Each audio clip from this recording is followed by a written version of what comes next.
चलेगा ना, 2 लोग भी करेंगे तो हमें क्या फ़र्क पड़ेगा, उनको तो अच्छा ही है ना? यश भी करेगा। अपना साइराज आया नहीं आया? साइराज मतलब है ना? आया। हाँ, हाँ, मतलब का रहना ज़रूरी है ना? यश का, यश ठीक है। चलो भाई, फिर अपन ना शुरू करते हैं अपन हैं। अब ना मैं ये बोल रहा था कि इस ब्लॉक में इनॉर्गेनिक केमिस्ट्री में अपन को बस उतना ही पढ़ना है जितना मैं आपको बताऊँ। मेंस का एक भी क्वेश्चन अपने जो भी अपन नोट्स बनाएँगे उससे बाहर नहीं जाएगा। बस मैं जो आपको बोलूँगा, वो आप समझते रहना और एक बात को ध्यान रखना कि पीरियोडिक टेबल में जो अपन ने पढ़ा हुआ है ना, उसमें मैं काफ़ी सारा पार्ट आपको बताऊँगा कि आप थोड़ा-सा कॉमन सेंस यूज़ करो। पीरियोडिक टेबल अपन ने पढ़ा हुआ है, बहुत सारा आयनाइजेशन एनर्जी, इलेक्ट्रॉन एफिनिटी, बहुत सारे एक्सेप्शन वगैरह वो सब पढ़े हुए हैं। थोड़ा-सा कॉमन सेंस यूज़ करो, तो इनॉर्गेनिक केमिस्ट्री अपन अलग से नहीं पढ़नी। ठीक है ना? सिंस 12th का फिजिकल अपन ने नहीं पढ़ा हुआ है, इसलिए मुझे थोड़ा-सा एक्सप्लेनेशन देना पड़ेगा, लेकिन मेंस का एक भी क्वेश्चन अपने नोट से बाहर नहीं जाएगा। एडवांस में शायद कोई क्वेश्चन बाहर से आ जाए। शायद कहा मैंने, मतलब एडवांस के लिए भी सफिशिएंट है जो अपन पढ़ने वाले हैं। मेंस और एडवांस दोनों के लिए सफिशिएंट है। ठीक है? तो अपन एस ब्लॉक पढ़ने वाले हैं।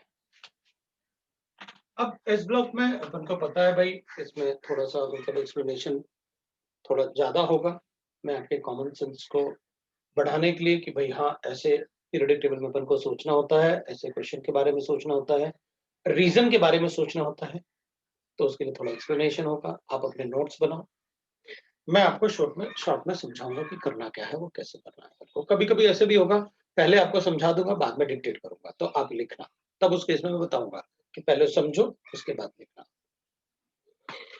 हर बार अपन को पहले क्या करना होगा, पहले फिजिकल प्रॉपर्टीज़ पढ़नी होंगी, फिर अपन केमिकल प्रॉपर्टीज़ की बात करेंगे। सो पहले अपन properties of that group, elements of the group और उसके बाद अपन उनके केमिकल प्रॉपर्टीज पढ़ेंगे। फिर उसमें जो इंपॉर्टेंट कंपाउंड रहेंगे उन इंपॉर्टेंट कंपाउंड का प्रिपरेशन एंड देयर प्रॉपर्टीज पढ़ेंगे हर एक चैप्टर।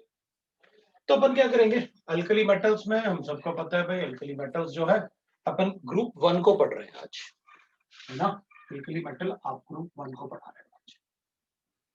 अब ऐसा कुछ भी नहीं कि ग्रुप 1 को आप हमें आज कंप्लीट करना है, आज पढ़ रहे हैं अपन, ऐसा कुछ भी नहीं है। जब अपना खत्म हो जाएगा, क्योंकि ऑलमोस्ट सभी ग्रुप को पढ़ने के लिए 2 क्लास लगते हैं। कोई भी ग्रुप पढ़ेंगे पर 2 क्लास से कम नहीं होगा। वो 15th ग्रुप में थोड़ा ज़्यादा टाइम लगता है, इसमें 2 क्लास में खत्म हो जाएगा, नेक्स्ट ग्रुप फिर 1 क्लास में भी हो सकता है या 2 क्लास में। उसके बाद थोड़ा बोरॉन ऑनवर्ड्स थोड़ा टाइम लगता है नॉन मेटल्स में, क्योंकि उसमें काफ़ी सारे प्रॉपर्टीज़ पढ़ना होता है। ठीक है, तो चलो शुरू करते हैं। अपन ग्रुप 1 की बात कर रहे हैं तो एक तो हाइड्रोजन होता है, फिर lithium, sodium, potassium, rubidium, caesium और फ्रेंशियम भी होता है। फ्रेंशियम रेडियो एक्टिव होता है।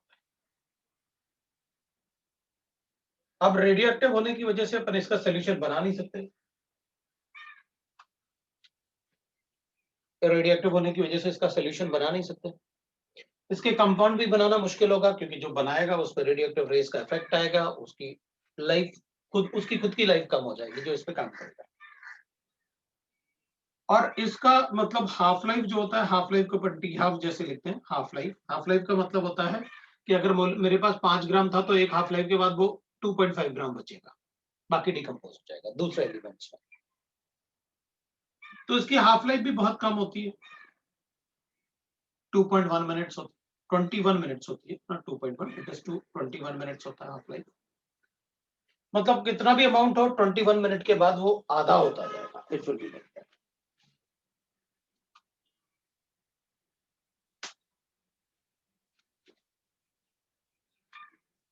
है ना? कितना भी अमाउंट हो, वो हाफ लाइफ के बाद आधा होता जाएगा। अब अपन को बिल्कुल जरूरत नहीं है भाई, ये तो most electropositive non metal, electropositive non metal.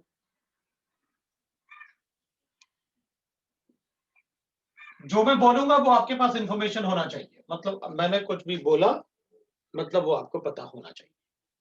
जैसे ये लिख दिया, ऊपर लिख दिया मार्जिन से ऊपर की, सर नहीं अपन को बताया था हाफ लाइफ का क्या मतलब होता है कि एक हाफ लाइफ के बाद 21 मिनट के बाद 2.5 होगा तो दूसरे 21 मिनट के बाद 1.25 ग्राम हो जाएगा, थर्ड उसके बाद फिर वो आधा होता रहेगा, that is called half life. जो भी इनिशियल अमाउंट होगा उसका हाफ हो जाता है। वो अपन केमिकल काइनेटिक्स में रेडियो एक्टिविटी पूरा चैप्टर पढ़ेंगे, अपन ने एटॉमिक स्ट्रक्चर में थोड़ा सा ही पढ़ा था, अभी चैप्टर पूरा बाकी है तो वो पढ़ेंगे अपन उसमें। लेकिन इधर अल्कली मेटल के बारे में अपन ज्यादा डिस्कस करेंगे, दीज आर अल्कली मेटल्स, ठीक है ना। अब इसमें पहले अपन क्या करेंगे, इनकी फिजिकल प्रॉपर्टीज के बारे में बात करेंगे। फिजिकल प्रॉपर्टीज के बारे में बात करेंगे तो एक एक करके अपन फिजिकल प्रॉपर्टीज के बारे में बात कर लेते हैं। इलेक्ट्रॉनिक कॉन्फ़िगरेशन अपन को बताने की जरूरत नहीं भाई, इलेक्ट्रॉनिक कॉन्फ़िगरेशन तो अपन को पता है, that is ns1 one valence electron है, सो ऑक्सीडेशन स्टेट भी +1 के अलावा कोई दूसरा हो नहीं सकता है। सो ऑक्सीडेशन स्टेट अपन को पता है, नहीं भी बताओगे तब भी हमें पता है हम सबका +1 होता है, तो लिखने की जरूरत नहीं, जो अपन को पता है उसको लिखने की भी जरूरत है। डेंसिटी की बात करते हैं। अब मुझे ये नहीं बता रहा एटॉमिक नंबर कैसे होता है, टॉप टू बॉटम इंक्रीज होगा, वो सब पता है अपन को, जो नहीं पता है उसकी बात बताओ। डेंसिटी में क्या होता है ना, टॉप टू बॉटम साइज भी बढ़ेगा और वॉल्यूम भी बढ़ेगा, क्योंकि साइज भी बढ़ेगा वॉल्यूम भी बढ़ेगा। इनका इधर साइज बढ़ेगा मतलब वॉल्यूम बढ़ेगा, साइज बढ़ेगा तो ऑब्वियसली बात है पर वॉल्यूम तो बढ़ाएंगे ही बढ़ेंगे, मास अपॉन वॉल्यूम लिखते हैं अपन। लेकिन इनके मास में चेंज ज्यादा आता है एज कंपेयर टू वॉल्यूम, मतलब change in mass is more, in mass is more than volume, ठीक है। इसका मतलब आप ये कह रहे हो कि ये ज्यादा बढ़ेगा ये कम बढ़ेगा, मतलब डेंसिटी बढ़ेगी, क्योंकि मास अगर ज्यादा बढ़ रहा है वॉल्यूम के कंपैरिजन में, मतलब टॉप टू बॉटम डेंसिटी बढ़ने वाली है। तो टॉप टू बॉटम इनकी डेंसिटी बढ़ेगी क्योंकि मास ज्यादा बढ़ेगा एज कंपेयर टू वॉल्यूम के। जितना इनका साइज में चेंज नहीं आता उतना चेंज उनके मास में आता है, तो फिर हम कहेंगे भाई ठीक है, density increases from top to bottom, so it increases from top to bottom, increases from top to bottom. मुझे ये सेंटेंस लिखने की जरूरत नहीं थी अगर आपने वो लिख दिया था तो, टॉप टू बॉटम, है ना। अगर आपने ये लिख दिया था कि change in mass is more as compare to volume, तो ठीक है, मुझे पता चल गया था मास ज्यादा बढ़ रहा है वॉल्यूम से, मतलब ये ज्यादा बढ़ रहा है इससे, इसका मतलब डेंसिटी बढ़ेगी।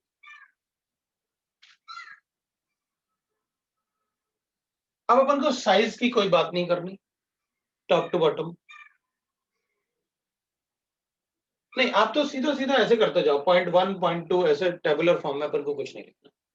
आप जैसे चाहे मतलब आप लिख सकते हैं, मुझे कोई फर्क नहीं पड़ेगा, लेकिन जिस चीज को जैसे लिखना है अपन तो उसी टाइप से लिख लेंगे, कोई प्रॉब्लम नहीं। आप टेबल के फॉर्म में भी लिख सकते हैं, पर ऐसे कर लेंगे, कोई प्रॉब्लम नहीं। सो डेंसिटी अपन ने बता दिया, ionisation energy decreases from top to bottom क्योंकि साइज इंक्रीज होगा, या अपन कहेंगे इलेक्ट्रोपॉजिटिव कैरेक्टर इंक्रीज होगा।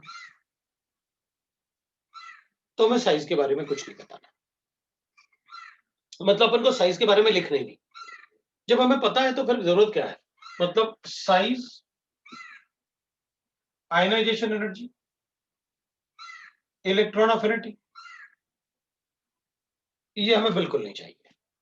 हमें खुद पता है कि साइज टॉप टू बॉटम बढ़ेगा क्योंकि शेल बढ़ रहा है, ionisation energy top to bottom decrease होगा क्योंकि इलेक्ट्रोपॉजिटिव कैरेक्टर बढ़ रहा है, electron affinity top to bottom क्या हो जाएगी, कम होगी क्योंकि मेटालिक कैरेक्टर बढ़ रहा है। इलेक्ट्रॉन अफिनिटी नॉन मेटल का ज्यादा होता है, मेटल का कम होता है, तो इलेक्ट्रॉन अफिनिटी इनकी, इनका मेटालिक कैरेक्टर है। अगर अपन कहेंगे इसका इलेक्ट्रॉन अफिनिटी की बात करें तो अपन बता देंगे कि भाई इसकी इलेक्ट्रॉन अफिनिटी ऑब्वियस सी बात है ज्यादा होगी इसके कंपैरिजन में, क्योंकि मेटालिक कैरेक्टर बढ़ेगा तो इलेक्ट्रॉन अफिनिटी कम हो जाएगी। इलेक्ट्रोनेगेटिविटी पता है अपन को क्या, इसमें आपको बिल्कुल बात करने की जरूरत नहीं, हमें क्या करना है ये अपन को अच्छे से पता है। अब जिस चीज में अपन को पहले से पता है तो फिर लिखने की जरूरत नहीं, लेकिन अगर किसी को डाउट होगा किसी पार्ट में तो मुझे बता देना कि नहीं नहीं सर वो ना वो वाला पार्ट आप एक्सप्लेन कर दो कैसे। साइज रेडियस की वजह से बता रहा हूं, आयनाइजेशन एनर्जी साइज बढ़ेगा तो वैलेंस इलेक्ट्रॉन लूजली बॉन्डेड होगा तो कम एनर्जी चाहिए इलेक्ट्रॉन को निकालने के लिए। इलेक्ट्रॉन अफिनिटी, ऑब्वियस सी बात है, इलेक्ट्रॉन अफिनिटी अपन कहेंगे नॉन मेटल की ज्यादा होती है, यहां से यहां मेटालिक इलेक्ट्रॉन बढ़ रहा है, इसलिए इलेक्ट्रॉन अफिनिटी क्या कम हो रही होगी टॉप टू बॉटम।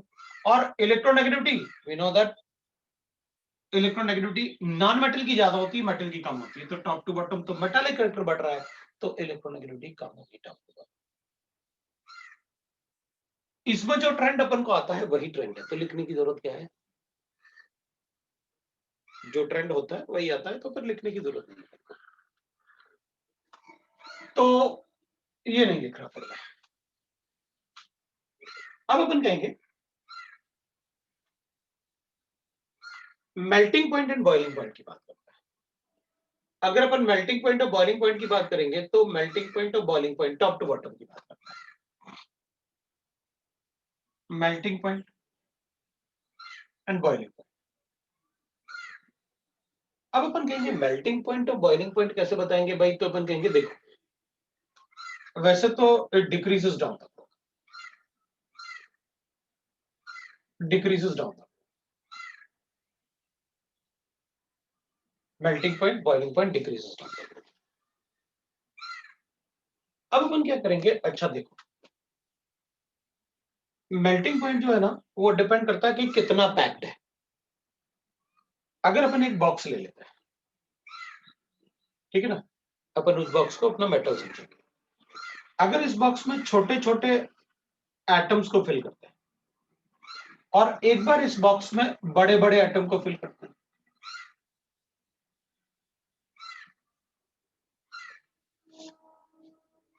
तो बताओ किसमें पैकिंग ज्यादा होगी, छोटे वाले। अगर छोटे वाले में पैकिंग ज्यादा होगी तो फिर लैटिस एनर्जी ज्यादा होगी, इसमें पैकिंग ज्यादा है तो फिर इसको मेल्ट करना भी मुश्किल होगा। तो लिथियम का साइज छोटा होने की वजह से उसका लैटिस एनर्जी मतलब क्रिस्टल लैटिस, उसके जो एटम्स का बॉन्डिंग है वो ज्यादा होता है एज कंपेयर टू सीजियम, बड़े एटम। तो मेल्टिंग पॉइंट, जिसका मेल्टिंग पॉइंट ज्यादा होगा क्योंकि ये सॉलिड है, ये तो नॉन मेटल, ये सारे के सारे सॉलिड है। अगर सॉलिड है तो सॉलिड के पैकिंग पे डिपेंड करेगा कि मेल्ट करने के लिए कितना टेम्परेचर देना है। अगर छोटा एटम होगा तो पैक्ड अच्छा होगा, अगर पैक्ड अच्छा होगा तो उसको डिस्टर्ब करना, वाइब्रेट करना मुश्किल होता है, तो फिर ज्यादा एनर्जी देनी पड़ेगी मेल्ट करने के लिए। तो इसको ज्यादा एनर्जी देना है मेल्ट करने के लिए, फिर इसको फिर इसको फिर इसको फिर इसको। फिर अपन ने एक और बात कहा था कि भाई देखो वैलेंस इलेक्ट्रॉन सभी के एक जैसे हैं, नंबर ऑफ चार्ज, तो इसमें ना मेटेलिक बॉन्डिंग ज्यादा स्ट्रॉन्ग किसकी होगी, जिसमें चार्ज डेंसिटी ज्यादा होगा। मेटेलिक बॉन्डिंग अपन ने पढ़ा हुआ है केमिकल बॉन्डिंग में कि अगर कैटायन पे चार्ज डेंसिटी ज्यादा है तो मेटेलिक बॉन्डिंग स्ट्रॉन्ग होगी।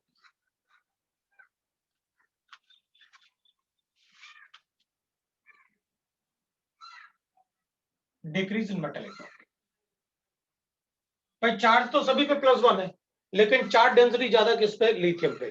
तो वो जो कर्नेल्स बनेंगे ना, ये तो पॉजिटिवली चार्ज कर्नेल्स है। So the metallic bonding is the electrostatic attraction between the positively charged kernels and the mobile electron on the surface. So अगर साइज छोटा होगा तो चार्ज डेंसिटी ज्यादा होगी, तो जो मोबाइल इलेक्ट्रॉन होंगे ना सरफेस पे उनमें अट्रैक्शन ज्यादा होगा due to decrease in metallic bonding, वो मेटेलिक बॉन्डिंग होगा। ये अपन ने मेटेलिक बॉन्डिंग में पढ़ा होगा, दैट इज मेटेलिक बॉन्डिंग। अब अपन इसमें चेक करते हैं फिफ्थ पॉइंट, फोर्थ पॉइंट है हाइड्रेशन एनर्जी। अपन सबको अच्छे से पता है हाइड्रेशन का मतलब हो गया, हाइड्रेशन एनर्जी अपन ने पढ़ा हुआ है, that will be directly proportional to Q1 Q2 divided by R²। Charge तो सेम ही, +1 सभी। अगर सभी में चार्ज सेम होगा तो हाइड्रेशन उसका ज्यादा होगा जिसका रेडियस छोटा होगा, मतलब hydration of lithium positive is greater than caesium plus. अगर हाइड्रेशन ज्यादा होगा तो कंडक्टेंस, अपन ने ये भी पढ़ा हुआ है कंडक्टेंस।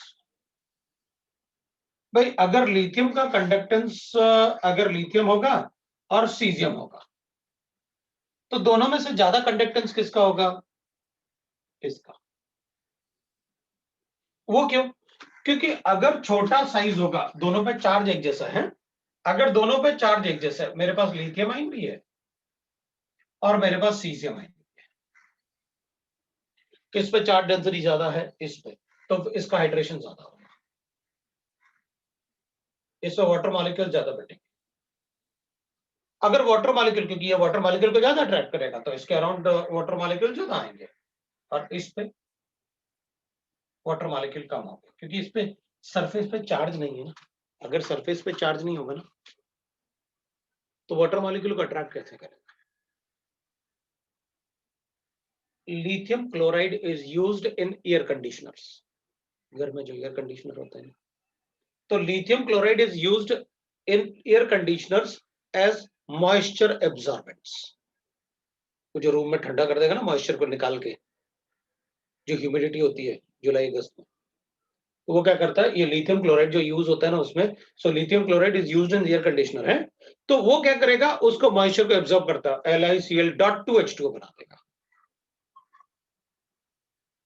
इसका हाइड्रेशन ज्यादा होता है छोटा साइज होने की वजह से, तो इसका हाइड्रेशन ज्यादा होगा, मतलब इस पर बहुत सारे वाटर मॉलिक्यूल बैठ गए, तो इसका चलना मुश्किल हो जाएगा इलेक्ट्रोड की तरफ, कैथोड की तरफ, जब अपन इलेक्ट्रोलाइटिक सॉल्यूशन का कंडक्टेंस करेंगे, कंडक्टेंस ऑफ इलेक्ट्रोलाइटिक सॉल्यूशन ना, तो इसका हाइड्रेशन ज्यादा होने की वजह से ये चल नहीं पाएगा ज्यादा, और अगर चल नहीं पाएगा तो ऑब्वियस सी बात है, फिर ये जल्दी चलेगा, क्योंकि उसमें कम वाटर मॉलिक्यूल, उसका अपना साइज बड़ा है लेकिन वाटर मॉलिक्यूल कम, इसका अपना साइज छोटा है लेकिन वाटर मॉलिक्यूल बहुत सारे बैठ गए, तो फिर उसका मूवमेंट स्लो हो जाएगा, तो इलेक्ट्रोड की तरफ ही अट्रैक्ट नहीं हो पाएगा, तो उसका इलेक्ट्रोलाइटिक कंडक्टेंस कम हो जाएगा। That is related to the hydration, तो अपन ने उसी में लिख लिया, हाइड्रेशन में बता दिया। Next point, flame test. एक मिनट रुकना है, ताकि अपन ये सोचते हैं इससे कुछ और रिलेटेड है तो आप और बता दो उसमें, तो अपन इसमें कहेंगे भाई वैसे बस फ्लेम टेस्ट की ही बात करते हैं। अब फ्लेम टेस्ट का मतलब हो गया, वैसे तो फ्लेम टेस्ट लिथियम बहुत मुश्किल से देता है, क्योंकि फ्लेम टेस्ट वही देंगे जैसे अपन कहते हैं ना कि भाई एक वैलेंस इलेक्ट्रॉन, ठीक है ना, तो अपन क्या करेंगे, फ्लेम टेस्ट कैसे आते हैं, जैसे लिथियम की बात करते हैं, आप क्या करोगे, यहां से व्हाइट लाइट पास करोगे, आप व्हाइट लाइट इसमें फॉल करोगे। अब लिथियम है तो आयनाइजेशन एनर्जी इसकी ज्यादा होगी, टॉप टू बॉटम साइज बढ़ेगा तो आयनाइजेशन कम होगा। अगर इसकी आयनाइजेशन एनर्जी ज्यादा है, मतलब shorter wavelength will be used for the ionization of this. Shorter wavelength का मतलब वॉयलेट तरफ की बात कर रहे हो आप, तुमको पता है वेव की और क्या, शॉर्टर वेवलेंथ का मतलब आप इसकी तरफ की बात कर रहे हो कि यहां कोई वेवलेंथ यूज होगा उसको एक्साइट करने में, और जो फ्लेम टेस्ट होता है ना, जो कलर अपन को दिखता है वो कॉम्प्लीमेंट्री कलर होता है। कॉम्प्लीमेंट्री मतलब इनमें से जो वेवलेंथ इसको एक्साइट करने के लिए यूज हुआ वो नहीं दिखेगा, बाकी जो रिफ्लेक्ट हुए वो दिखेंगे।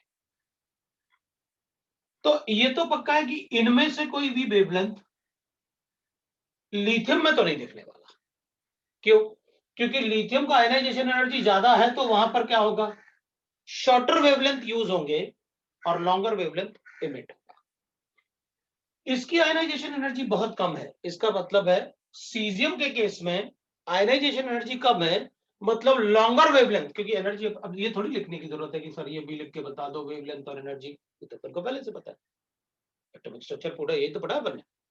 सो अपन क्या कहेंगे भाई, जिसमें एनर्जी आयनाइजेशन एनर्जी जिसकी कम होगी उसका वेवलेंथ ज्यादा होगा, मतलब इसमें जो वेवलेंथ यूज होंगे वो इधर वाले होंगे, तो एमिट इधर वाले, तो अपन को हमेशा ना कॉम्प्लीमेंट्री कलर दिखता है, तो अपन क्या करेंगे, कलर लिख लेते हैं। अब वो पूरा नहीं दिख रहा शायद, ये अपन को, मुझे दिख रहा है लेकिन चलो वो एटम बना रखा है मैंने, तो अपन क्या कहेंगे, फ्लेम टेस्ट में लिथियम, सोडियम, पोटेशियम, रुबिडियम और सीजियम, ऐसे अपन बताते हैं। तो सोडियम वाला जनरली अपन से पूछते हैं गोल्डन येलो, ये गोल्डन येलो होता है, इसको अपन जैसे अपन लिख लेते हैं भाई पिंक कलर या लाइलेक कलर अपन बोलते हैं, वो वॉयलेट जैसे दिखेगा, हल्का सा पिंकिश होगा।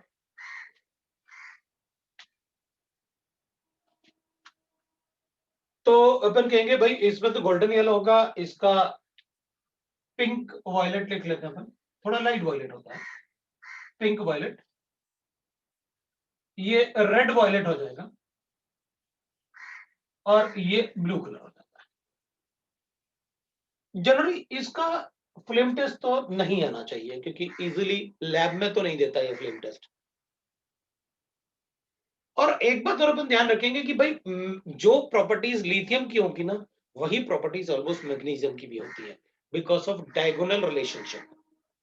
वो अपन ने पहले भी पढ़ा होगा, बट अभी अपन बार बार रिपीट भी करेंगे। अगर आप लिथियम के केस में डिफिकल्टी बता रहे हो फ्लेम टेस्ट में, तो यही चीज आप मैग्नीशियम में भी बताओ, क्योंकि उसका आयनाइजेशन एनर्जी ज्यादा है। तो ये जनरली क्या होता है कि रेड के, क्योंकि इधर मतलब ये अच्छा खासा वॉयलेट जैसे होता है, तो वॉयलेट कलर जैसे ही ये यूज होता है, क्योंकि इसका आयनाइजेशन एनर्जी काफी ज्यादा होता है। तो वॉयलेट और रेड के बीच में कलर बनेगा, उसको अपन कहते हैं पिंक कलर, जैसे ये दिखेगा। तो अपन ऐसे बता दे सकते हैं कि भाई ये पिंक हो जाएगा, ये येलो हो जाएगा, ये वायलेट हो जाएगा, ये रेड वायलेट हो जाएगा, वो ब्लू कलर आएगा। ब्लू क्यों? क्योंकि उसकी आयनाइजेशन एनर्जी सबसे कम है, तो इधर वाले जो वेवलेंथ होंगे वो उसको आयनाइज करने के लिए यूज होंगे, इधर वाले वेवलेंथ सीजियम में, तो इमिट इधर वाले।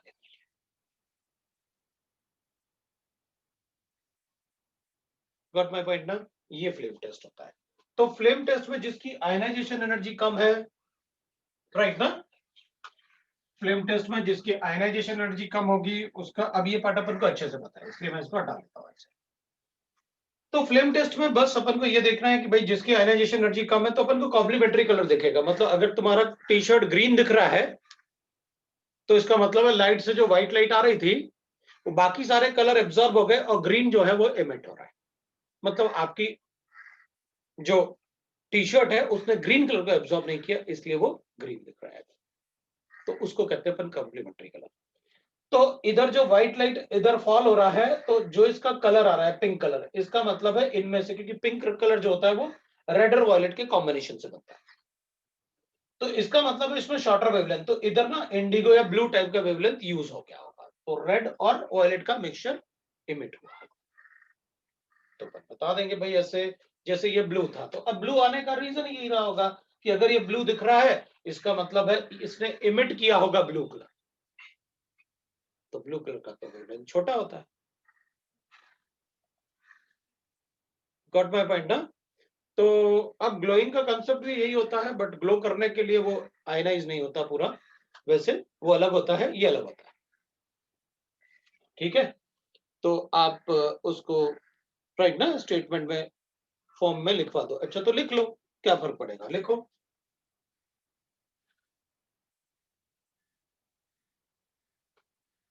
The flame test is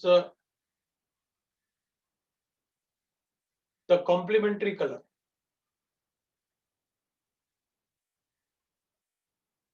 the flame test is the complementary colour, bracket में लिख लो। कॉम्प्लीमेंट्री कलर क्या होता है? The colour which is not used for ionization, the color of light which is not used, the color of wavelength which is not used for ionization.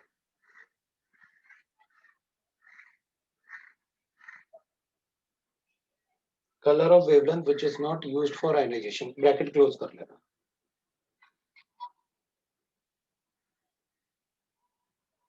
तो वो जो sentence था अपना, द कॉम्प्लीमेंट्री कलर, पर अपन ने ब्रैकेट लिखा, complementary समझाया क्या होता है।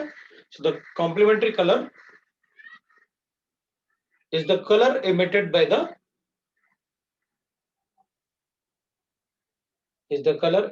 the metal in Bunsen burner, in Bunsen burner। तो बंसन बर्नर क्या होता है? जो लैब में बर्नर होते हैं ना ऐसे, उसको कहते हैं अपन बंसन बर्नर। ऐसे फ्लेम, वो लैब में बर्नर आपने देखा होगा, लैब में बर्नर, तो उसमें बंसन बर्नर में ऐसे काफी सारे फ्लेम्स होते हैं। तो ऐसे वैसे बंसन बर्नर में 3 फ्लेम्स होते हैं, तो 3 लेयर ऑफ फ्लेम्स होते हैं, ऐसे लेयर 1, लेयर 2, लेयर 3, ऐसे 3 लेयर्स होते हैं। जो स्कूल में लैब में बर्नर होता है वो गैस बर्नर, ऐसे 3 लेयर्स होते हैं, और जो हॉटेस्ट जोन होता है वो सेकंड लेयर होता है। जो हॉटेस्ट जोन होगा आपका वो सेकंड लेयर होता है, वो अराउंड 1550 के आसपास ऐसे टेम्परेचर होता है उसका। बाकी बाहर कम होता है थोड़ा, अंदर सबसे कम होता है। तो ये बंसन बर्नर होता है, वो हॉटेस्ट जोन होता है। तो अपन क्या करते हैं, वो थोड़ा सा मेटल लेके और मेटल को अपन बंसन बर्नर के सेकंड लेयर में ले आते हैं ऐसे। तो मेटल से ना फ्लेम निकलते हैं, जो फ्लेम निकलेंगे ना तो ऊपर अपन को कलर देखेगा उस फ्लेम का। तो पिंक दिखा तो अपन बता देंगे लिथियम है, गोल्डन येलो कलर आया तो अपन समझ जाएंगे भाई ये तो सोडियम है, और अगर लाइट पिंक कलर आ गया होगा तो अपन बता देंगे ये है, और डार्क मतलब रेड पिंक कलर आ रहा होगा तो अपन बता देंगे रुबिडियम। इसकी जगह अगर मैं कैंडल लेता, इसकी जगह अगर मैं कैंडल लेता, अरे अगर अपन कैंडल लेते हैं उसमें भी 3 कलर आते हैं, बट कैंडल का हॉटेस्ट जोन जो होता है वो ये होता है, लास्ट वाला होता है, आउटर मोस्ट, वो कैंडल का, राइट, वो हॉटेस्ट जोन।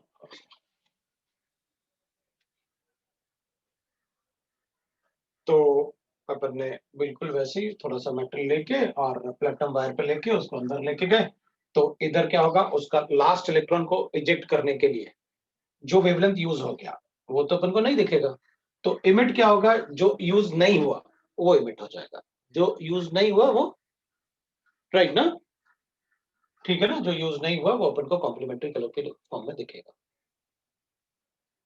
ठीक है।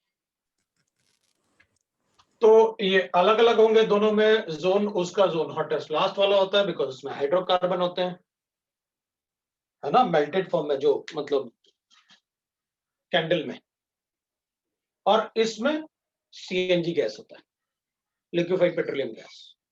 तो लिक्विफाइड पेट्रोलियम गैस का क्या होता है कि लास्ट जोन तक जाते जाते वो पूरा बर्न हो जाता है, तो वहां जोन कम होता है, हॉटेस्ट पार्ट कम होता है, बहुत डिफरेंस नहीं होता है। अगर ये 1550 है तो वो 1500 के आसपास होगा, या 14 से 15 के बीच में होगा, इससे ज्यादा डिफरेंस नहीं होगा। इधर तो बहुत डिफरेंस होता है सेकंड जोन और थर्ड जोन। अगर ये 1000 है तो ये यहाँ पर 700 के आसपास होगा, ये 400 के आसपास होगा। सो उसमें वैक्स का वर्निंग है, दैट इज अनबर्न्ड हाइड्रोकार्बन्स है, और ये CNG there is in gaseous state, तो उसमें बर्निंग अच्छा होता है उसके कंपैरिजन में, इसलिए दोनों अलग अलग हैं, तो वो ध्यान भी रखना। जे एडवांस में पूछ सकते हैं इस टाइप का क्वेश्चन कि किसका कौन सा जोन हॉट होगा, राइट ना, तो हॉटेस्ट जोन अपन से पूछ सकते हैं, राइट। वो छोटे छोटे पार्ट है लेकिन ये क्वेश्चन बना लेते हैं, तो अपन से पूछ सकते हैं, ये है अपन को पता होना चाहिए कैंडल और बर्नर में क्या हॉटेस्ट जोन होते हैं, वो अपन को पता। ये अपना कॉम्प्लीमेंट्री कलर वाला पार्ट है। अब अपन लिखेंगे जैसे रिडक्शन पोटेंशियल वैल्यूज है, तो नेक्स्ट पॉइंट अब मैं इधर ना 6 वाला पॉइंट था शायद, वैसे तो मैं इसको रिडक्शन पोटेंशियल भी लिख सकता हूं और रिड्यूसिंग एजेंट भी लिख सकता हूं। रिडक्शन पोटेंशियल का मतलब हो गया इसमें, तो reduction potential value lithium ion का कम होता है सोडियम आयन से, सोडियम आयन का कम होता है इन दैट इज पोटेशियम से एंड रुबिडियम से और सीजियम से, it is reduction potential value generally ऐसे इस ऑर्डर में होता है अपन कहते हैं। तो अब रिडक्शन पोटेंशियल में क्या होता है कि पहले अपन को क्या करना होता है इसको कैलकुलेट करने के लिए कि भाई लिथियम को सॉलिड से कन्वर्ट करना होगा लिथियम गैसियस स्टेट में, तो एनर्जी देनी पड़ेगी, ये तो सब्लिमेशन किया आपने, फिर गैसियस स्टेट से इसको आयनाइज करना होगा, तो आपने आयनाइजेशन एनर्जी दिया यहां पर।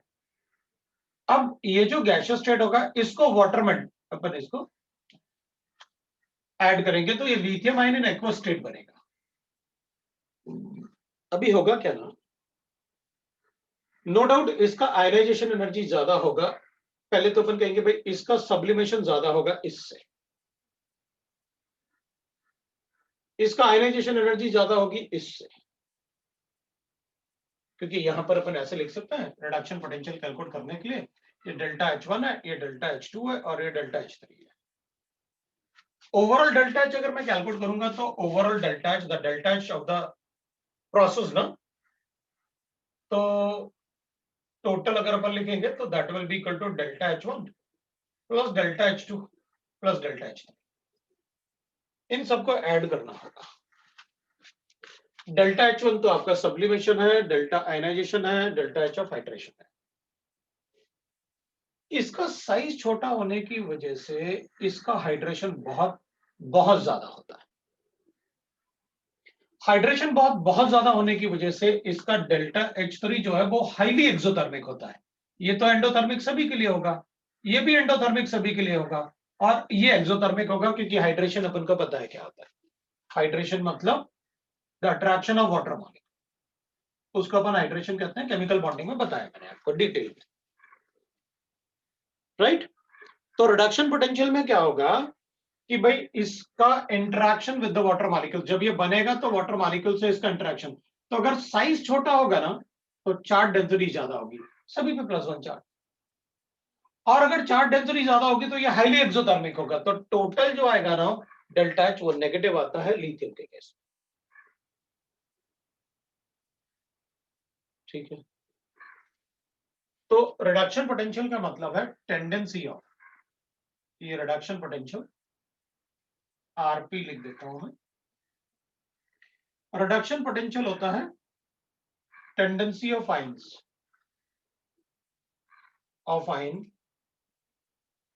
to gain electron. In aqueous solution,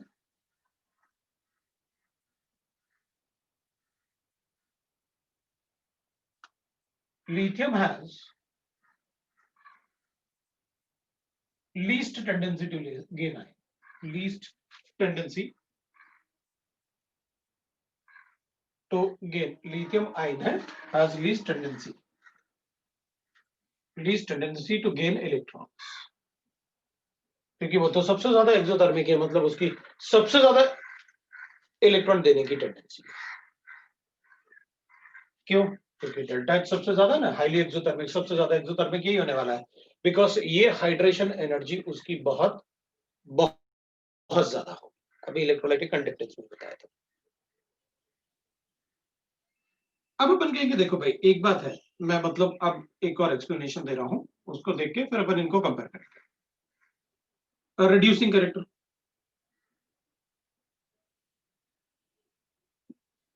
मैं रिड्यूसिंग कैरेक्टर भी लिख सकता हूं या फिर रिड्यूसिंग एजेंट भी लिख लेता हूं। रिड्यूसिंग एजेंट वो होता है जो इलेक्ट्रॉन इजीली दे सकता है, which can easily give electrons, easily give electrons, वो अच्छे रिड्यूसिंग एजेंट होता है। तो अपन कहेंगे ठीक है,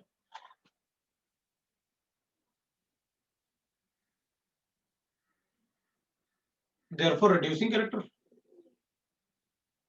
agent, cesium is better reducing agent than rubidium is better reducing agent than potassium, than sodium, than lithium। आपने यही तो कहा, टेंडेंसी टू गिव इलेक्ट्रॉन, इसकी आयनाइजेशन एनर्जी कम है इससे,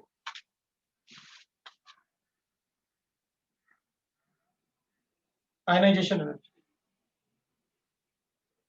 तो अच्छा रिड्यूसिंग एजेंट कौन सा होगा? सीजियम।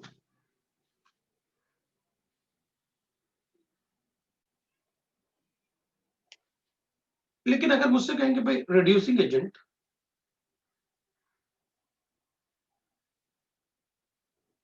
इन एक्वस सॉल्यूशन,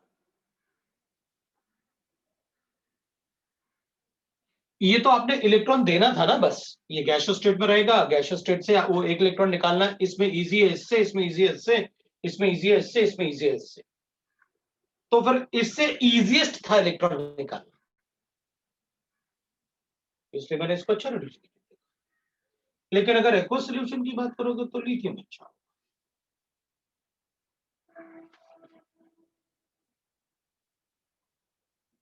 फिर मैं ऐसे लिखता हूं, तो ये फिर क्या है, ये गैसियस स्टेट। वो क्यों भाई, इससे इलेक्ट्रॉन डोनेट करना है, क्योंकि जब गैसियस स्टेट की बात करोगे तो आप सिर्फ इस स्टेप की बात करोगे, बस आपके पास ये है, आप इसमें कन्वर्ट करो। मैक्सिमम आप करोगे गैसियस स्टेट में तो ये कर लोगे भाई मेरे पास सॉलिड है, आप चलो सॉलिड को गैस में कन्वर्ट कर लो, गैस को उसमें कन्वर्ट कर लो, that is a reducing agent. लेकिन अगर हाइड्रेशन की, अगर एक्वस सॉल्यूशन में बात करोगे तो मैं हाइड्रेशन की बात करूंगा। पहले आयन बनेगा, उसके बाद पानी के साथ रिएक्ट करके, पानी के साथ अट्रैक्ट करके वो हाइड्रेशन भी होगा। और हाइड्रेशन किसका ज्यादा होता है? अगर एक्वस सॉल्यूशन में बात करोगे तो चार्ज तो सब में सेम है। हाइड्रेशन की बात करूंगा तो लिथियम का हाइड्रेशन सबसे ज्यादा होगा, मतलब इसकी इलेक्ट्रॉन देने की टेंडेंसी पानी में सबसे ज्यादा होगी, क्योंकि उसका डेल्टा एच सबसे छोटा आ रहा है। छोटा मतलब नेगेटिव में है, नेगेटिव आ रहा है, मोस्ट एक्सोथर्मिक। इसका पानी में इलेक्ट्रॉन देने की टेंडेंसी सबसे ज्यादा होगी, क्योंकि ये process will be most exothermic in case of lithium. Why it is so? उसका हाइड्रेशन एनर्जी बहुत बहुत ज्यादा होता है। Hydration energy depends on the size, अगर साइज छोटा होगा तो हाइड्रेशन एनर्जी ज्यादा होगी। That is what I am telling.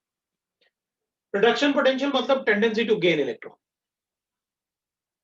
किसकी टेंडेंसी ज्यादा होगी इलेक्ट्रॉन लेने की? Why it is so? क्योंकि अगर पानी रिडक्शन पोटेंशियल अपन कैलकुलेट करेंगे तो एक्वस सॉल्यूशन में ही होता है, इसलिए मैंने पूरा प्रोसेस लिखा है एक्वस सॉल्यूशन कैसे। तो इलेक्ट्रॉन देने की टेंडेंसी सबसे ज्यादा किसकी है इन सब में? जो अल्कली मेटल्स हैं, सबसे ज्यादा इलेक्ट्रॉन देने की टेंडेंसी किसकी होती है? सीजियम की। पानी में, अच्छा पानी में होगा तो इलेक्ट्रॉन देने के बाद मुझे हाइड्रेशन की भी बात करनी पड़ेगी। अगर आप विदाउट वाटर पूछ रहे हो तो कोई प्रॉब्लम नहीं भाई, आयनाइजेशन एनर्जी बता दूंगा किसकी इलेक्ट्रॉन देने की टेंडेंसी ज्यादा, सीजियम की, that has lowest ionization energy. लेकिन अगर वाटर में बात करोगे तो मैं हाइड्रेशन की भी बात करूंगा, और लिथियम का हाइड्रेशन मैक्सिमम होता है, मतलब इलेक्ट्रॉन देने के बाद फिर जो पानी से इंटरेक्शन होता है वो लिथियम का सबसे ज्यादा होता है, इसलिए उसकी हाइड्रेशन एनर्जी सबसे ज्यादा। तो वाटर में सबसे अच्छा reducing agent lithium, gaseous state में सबसे अच्छा रिड्यूसिंग एजेंट सीजियम। वाटर में हाइड्रेशन भी होगा ना, क्योंकि that is reduction potential. So reduction potential का मतलब टेंडेंसी टू गेन इलेक्ट्रॉन। अगर वाटर में इसकी इलेक्ट्रॉन देने की टेंडेंसी सबसे ज्यादा है, इसकी सबसे कम है, इसका मतलब है आयनिक केस में किसकी इलेक्ट्रॉन लेने की टेंडेंसी सबसे ज्यादा होगी? सीजियम की, क्योंकि उसका रिडक्शन पोटेंशियल सबसे कम, रिडक्शन पोटेंशियल उसका सबसे ज्यादा है। इधर मतलब ऐसे लिखे अपन, इसका रिडक्शन पोटेंशियल एक्चुअली -3.05 है वोल्ट, उसका रिडक्शन पोटेंशियल ज्यादा होता है, दैट इज, तब तो इसका भी कम है, लेकिन अपन ऐसे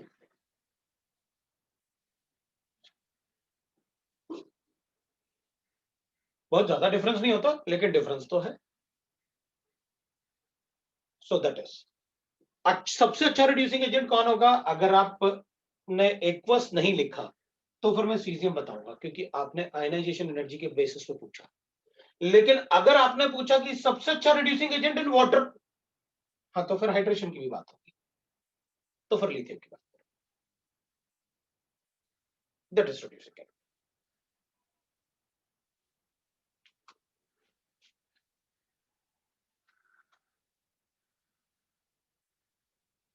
बाकी प्रॉपर्टीज में तो और ज्यादा कुछ ऐसे नहीं पूछते हैं अपन से, लेकिन अपन लिख लेते हैं alloy formation, because all have alloy formation. Alloy is a mixture of metals. All electropositive metals have tendency to form amalgams. मतलब लिक्विड मरकरी में मेटल को डिसॉल्व करते हैं, सब बनाते हैं अमलगम। अमलगम मतलब mercury. All electropositive metals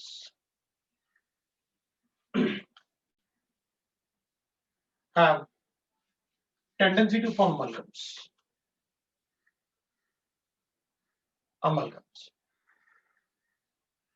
amalgam होता है मरकरी और मेटल का मिक्सचर, उसको कहते हैं अपन अमलगम। ऑल इलेक्ट्रो, मेरे ख्याल से 2-3 मेटल ही हैं जो अमलगम नहीं बनाते, एक प्लेटिनम है, एक आयरन है, एक गोल्ड है, बाकी और एक टंगस्टन है, बाकी सारे मेटल अमलगम बनाते हैं। कोई भी मेटल ऐसा नहीं है जो अमलगम नहीं बनाएगा।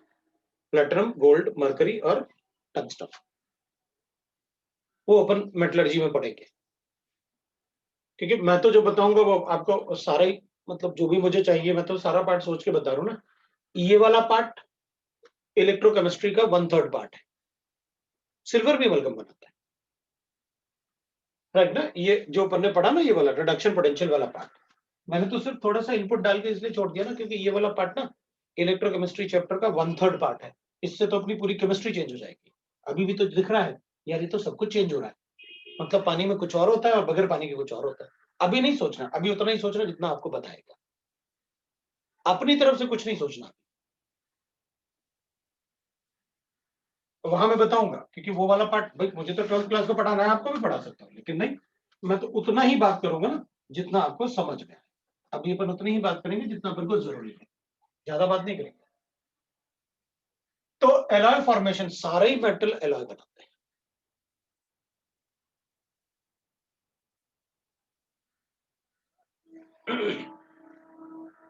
भाई मान लो मैंने लिखा सोडियम अमलगम, सारे मेटल का अमलगम बनता है, तो मैं ऐसे लिखूं सोडियम और मरकरी का एलॉय। बताओ इसमें सोडियम का ऑक्सीडेशन स्टेट कितना होगा? इसमें सोडियम का ऑक्सीडेशन स्टेट कितना होगा और मरकरी का कितना होगा?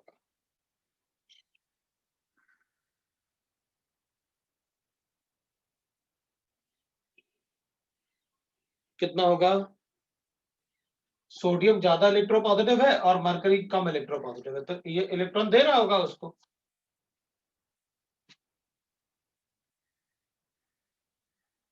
दोनों जीरो।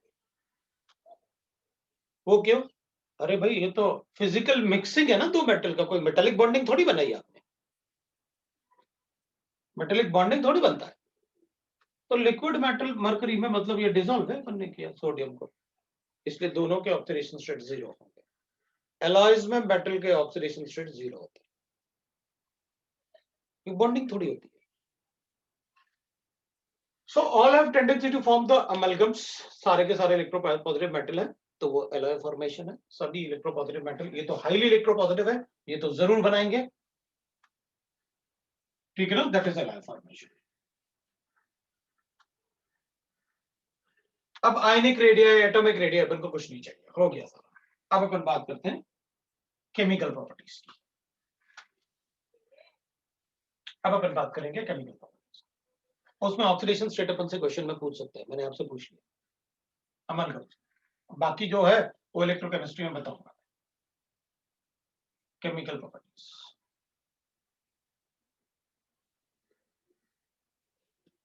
अब इनके बहुत सारे केमिकल प्रॉपर्टीज होते हैं, इनके केमिकल प्रॉपर्टीज बहुत सारे होते हैं,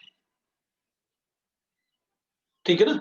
इनके केमिकल प्रॉपर्टीज बहुत सारे होते हैं, क्यों? हाईली इलेक्ट्रोपॉजिटिव मेटल है, तो मोस्ट रिएक्टिव मेटल की बात कर रहे हैं भाई।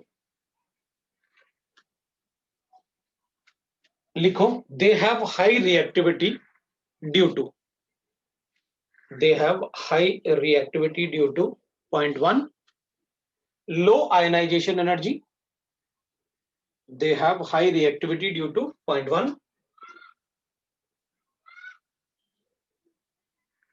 low ionization energy,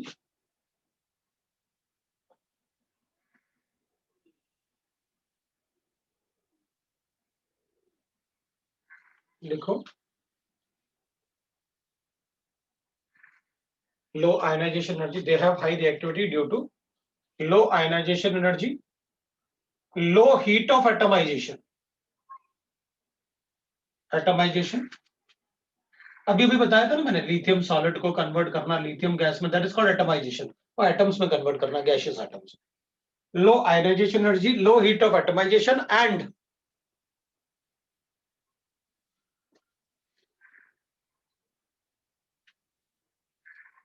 high heat of hydration, high heat of hydration. 3 part हो गए अपने पास, इनकी वजह से इनकी काफी सारे केमिकल प्रॉपर्टीज होते हैं। तो फर्स्ट केमिकल प्रॉपर्टीज लिखते हैं अपन। वैसे भी इस ब्लॉक में केमिकल प्रॉपर्टीज ही सबसे ज्यादा इंपॉर्टेंट होते हैं। वैसे तो सभी ब्लॉक्स में केमिकल प्रॉपर्टीज का अपना एक अच्छा खासा इंपॉर्टेंस होता है। तो बताएंगे अपन ऑक्साइड्स।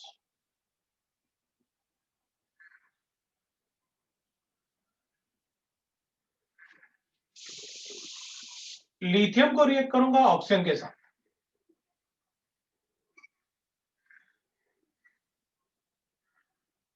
आई गॉट लिथियम ऑक्साइड।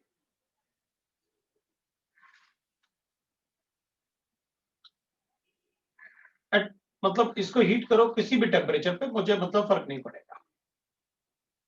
आई गॉट लिथियम ऑक्साइड। सोडियम को अगर मैं हीट करूंगा at 200 degree centigrade, I will get sodium oxide. जबकि 400 डिग्री सेंटीग्रेड पे अगर मैं इसको रिएक्ट करूंगा, दैट इज विद ऑक्सीजन है, आई विल गेट Na2O2। उसके बाद भी हीट करूंगा तो कोई फर्क नहीं पड़ने वाला। पोटेशियम को अगर O2 के साथ रिएक्ट करूंगा, I will get K2O, I will get K2O2। और हीट करूंगा above 400 degree centigrade, I will get KO2। इसका above 400 degree centigrade no reaction. इसमें भी इससे ऊपर करेंगे तो नो रिएक्शन।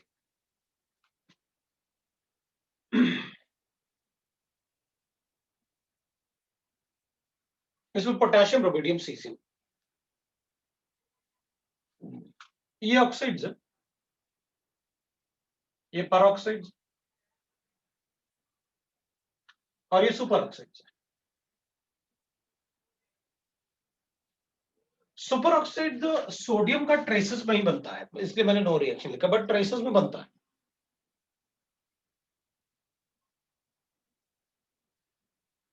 इन ट्रेसेस, अब ट्रेसेस में बनेगा तो अपन ऑलमोस्ट, अगर प्रोडक्ट बताने की बात करोगे तो अपन मना ही कर देंगे, लेकिन अगर ट्रेसेस लिखा हो तो बता देंगे भाई ट्रेसेस में सुपर ऑक्साइड बनेगा। अब ट्रेसेस को अपन प्रोडक्ट तो नहीं बोलेंगे, इसलिए मैंने उसको मना किया।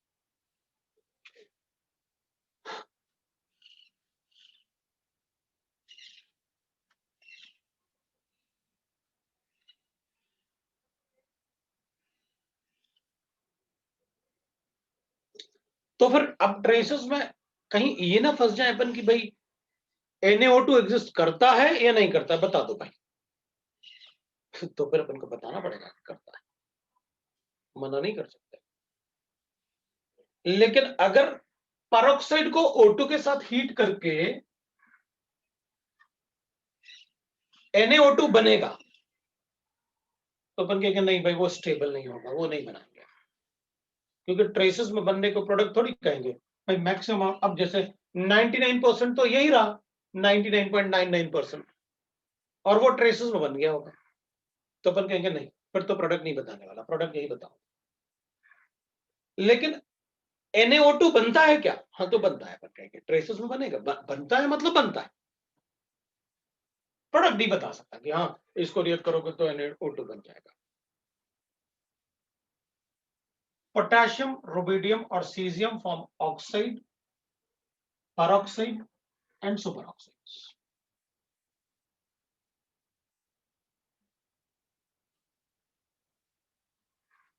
ठीक है ना। अगर अपन स्टेबिलिटी की बात करें तो ज्यादा स्टेबल कौन होंगे, ऑक्साइड, पेरोक्साइड या फिर सुपर ऑक्साइड? ज्यादा स्टेबल कौन होंगे, ऑक्साइड, पेरोक्साइड या सुपर ऑक्साइड?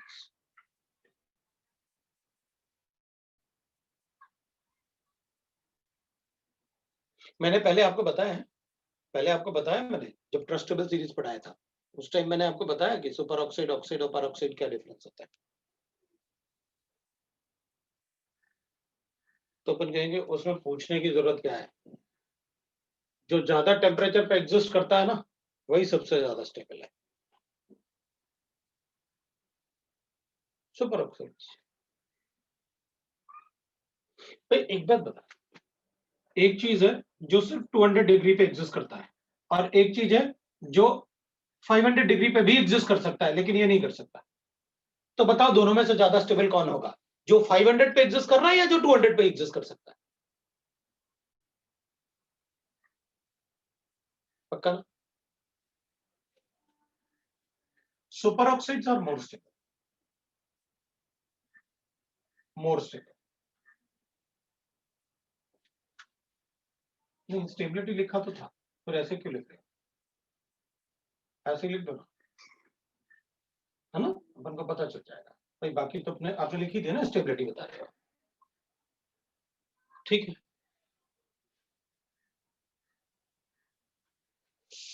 अब पता प्रॉब्लम क्या होगा, अब अपन कहेंगे अभी अलग अलग पॉइंट्स हैं, ये पॉइंट हो गया, खत्म हो गया मेरा काम।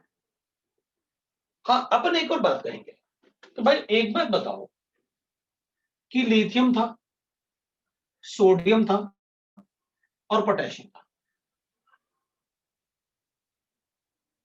लिथियम में भी +1 चार्ज हो सकता है, इसमें भी प्लस ही हो सकता है, इसमें भी +1 हो सकता है। मतलब लिथियम है, सोडियम है, पोटेशियम है, सब में +1 ही तो हो सकता है। इसका ऑक्साइड क्यों, इसका परऑक्साइड क्यों और उसका सुपर ऑक्साइड क्यों? पता क्या होगा, ऑक्साइड का तो साइज एक जैसे ही होगा ना।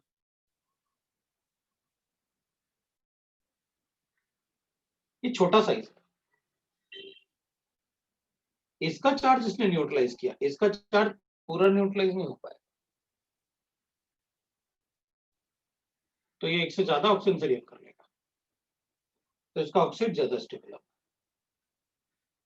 इसका और ऑक्साइड का साइज ऑलमोस्ट एक जैसा होगा, तो एक सोडियम दो ऑक्साइड को थोड़ा कम स्टेबल बना पाएगा, अट्रैक्शन ऑलमोस्ट एक जैसा साइज है ना।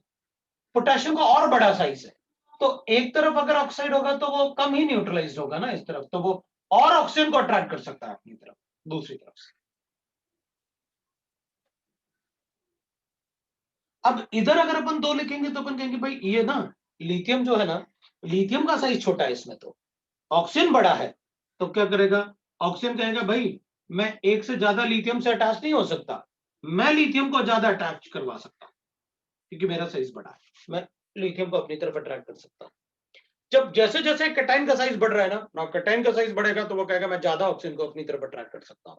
इसलिए जैसे जैसे साइज बढ़ता है ना, tendency of cation to attract oxygen बढ़ता है। इधर तो कैटायन खुद ही छोटा है, तो ऑक्सीजन कैटायन को ज्यादा अट्रैक्ट करेगा। इसलिए लिथियम का सिर्फ ऑक्साइड बना क्योंकि ऑक्सीजन का साइज बड़ा होगा लिथियम के कंपैरिजन में, तो ऑक्सीजन ज्यादा लिथियम को अट्रैक्ट करता है। पोटेशियम का बड़ा साइज है, पोटेशियम ज्यादा ऑक्सीजन को अट्रैक्ट कर रहा है, एक पोटेशियम।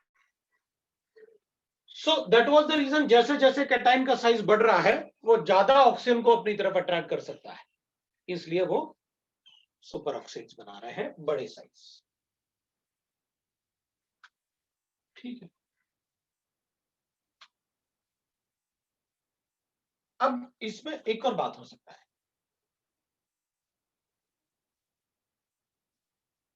Reaction with air. अब ये बात तो अपन हमेशा याद रखेंगे भाई, आप रिएक्शन ऑक्सीजन का बता रहे हो या एयर का ऑक्सीजन बता रहे हो, क्योंकि मेरे लिए दोनों केस में अलग अलग प्रोडक्ट होंगे। क्योंकि जब आप ऑक्सीजन की बात करोगे तो मैं सिर्फ O2 समझूंगा, और जब आप एयर की बात करोगे तो मैं इसमें दोनों समझूंगा। तो एयर के केस में अपन कहेंगे भाई लिथियम जो है ना, अगर आप इसको O2 से रिएक्ट करोगे तो मैं प्रोडक्ट लिथियम ऑक्साइड भी बताऊंगा और लिथियम नाइट्राइड भी बताऊंगा, दोनों प्रोडक्ट बताऊंगा।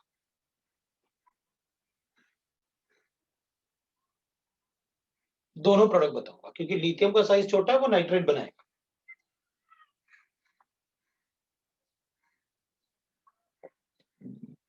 लेकिन सोडियम का साइज बड़ा होगा, वो नाइट्राइड नहीं बनाता।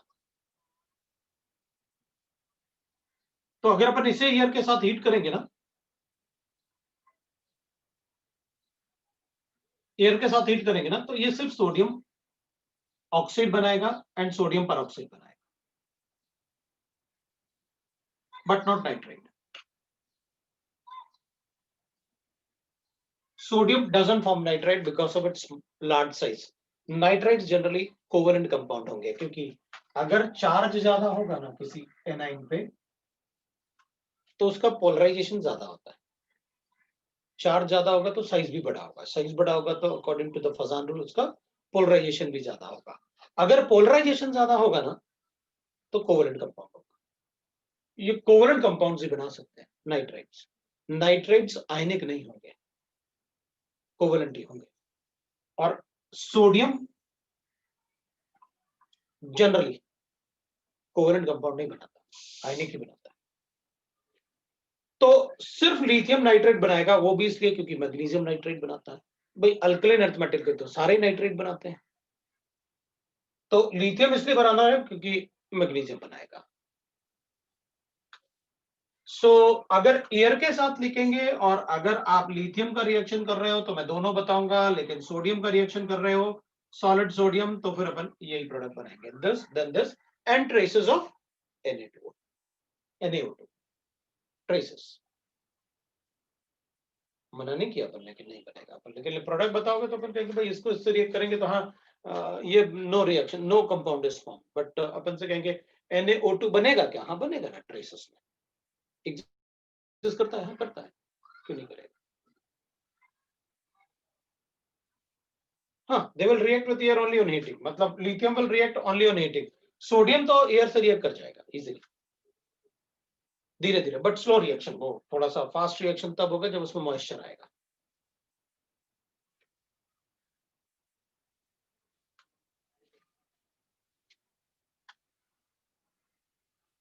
All oxides are basic, मतलब oxide, peroxide, superoxide, they are basic in nature and basic strength. Obvious सी बात है, लिथियम ऑक्साइड है, कम होगा सोडियम ऑक्साइड से, कम होगा पोटेशियम ऑक्साइड से, कम होगा रुबिडियम ऑक्साइड, कम होगा सीजियम. और जिसका ऑक्साइड ज्यादा बेसिक होता है उसका हाइड्रोक्साइड भी ज्यादा बेसिक होता है. भाई बगैर पानी के अगर ज्यादा बेसिक है तो पानी का तो एम्फोटेरिक नेचर होता है, तो वो पानी के साथ भी ज्यादा बेसिक होगा. वो अपन ने पढ़ा हुआ है अभी आयनिक में कि भाई अगर ऑक्साइड ज्यादा बेसिक है तो हाइड्रोक्साइड भी ज्यादा बेसिक होगा. मतलब most basic will be caesium hydroxide and least lithium hydroxide.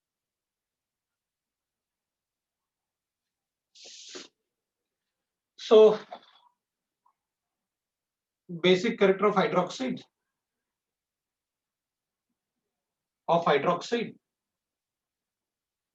is directly proportional to basic character of oxide. Basic character of oxide.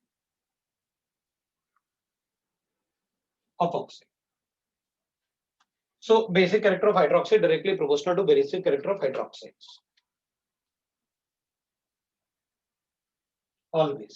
अब बार बार बताऊंगा नहीं मैं किसी के लिए भी, अपन को हमेशा के लिए पता है कि आपने ऑलवेज लिखा था इसको, कि अगर किसी का ऑक्साइड ज्यादा बेसिक है तो हाइड्रोक्साइड भी उसका ज्यादा बेसिक होगा.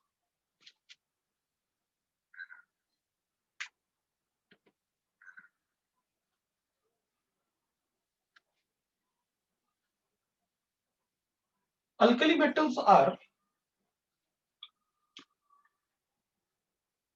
metals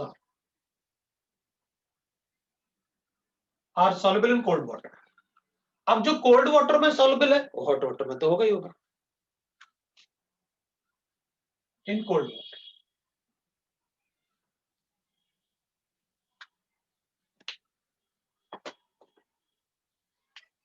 लिथियम वाटर के साथ रिएक्ट करूंगा तो लिथियम हाइड्रोक्साइड बनेगा प्लस H2 लिबरेट करेगा.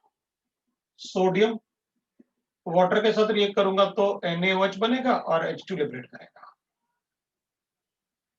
कोवैलेंटली. और बाकी अगर रुबिडियम है, पोटेशियम है और सीजियम है, इनको वाटर के साथ रिएक्ट करूंगा तो they will form hydroxide plus H2 explosively.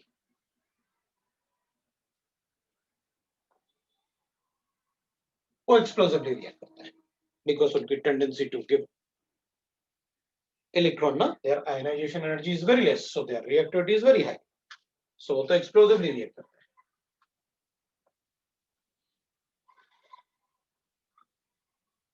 So that is how we can write that alkali metals are soluble in cold and hot water.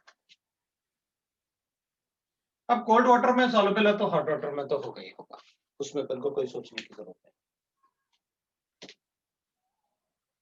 अब अपन बात करेंगे सेकंड प्रॉपर्टी की, दैट इज हाइड्राइड्स की. अपन all metals, metal को M लिख लेता हूं मैं, reacts directly with halogens, with halogens, with hydrogen है, थर्ड एलाइड्स भी लिखने अपन को, हाइड्राइड लिखने अपन. तो अपन क्या करेंगे, मेटल्स जो होते हैं ना, सारे के सारे मेटल्स हाइड्रोजन से रिएक्ट करेंगे अराउंड ड्राई हाइड्रोजन के साथ, अराउंड क्योंकि वाटर के साथ तो वो कोल्ड में भी रिएक्ट कर लेते हैं तो ड्राई तो होना ही चाहिए 450 डिग्री सेंटीग्रेड पे टू गेट मेटल हाइड्राइड्स. ये हो जाएगा भाई मेटल हाइड्राइड का रिएक्शन.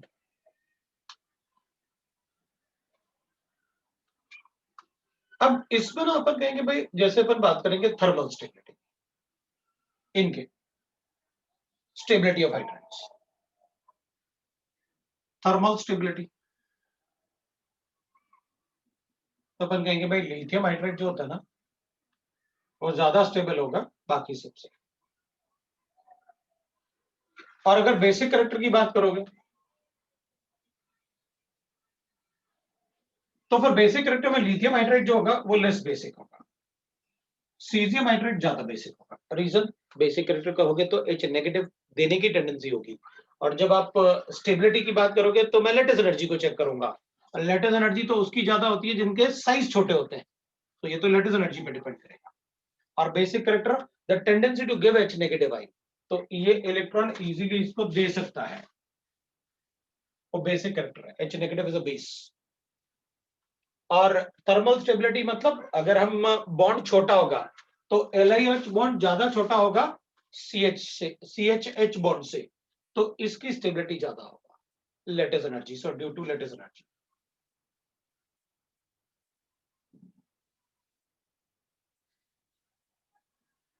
ये लेटेस्ट एनर्जी की वजह से लिखा मैंने. और वो आयनिक कैरेक्टर मतलब basic character due to ionization energy of lithium and caesium, so will write that due to ionization. Caesium can easily give electron to H negative, तो ऑब्वियस सी बात है आप इसको मैक्सिमम बेसिक क्यों बता रहे हो, क्योंकि ये इलेक्ट्रॉन इजीली इसको दे सकता है, तो ये सीजियम आयन बन जाएगा और OH माइनस आयन बन जाएगा, इसलिए आपने कहा caesium hydroxide is the strongest base. The same reason, ये इलेक्ट्रॉन इजीली दे सकता है इसको, तो जितना इजीली इलेक्ट्रॉन देगा उतना इजीली वाटर में H नेगेटिव और CS पॉजिटिव बन जाएगा. So that's why I am writing कि उसका बेसिक कैरेक्टर ज्यादा होगा. तो मैं डिक्टेट करता हूं, आप जरा उसे लिखो.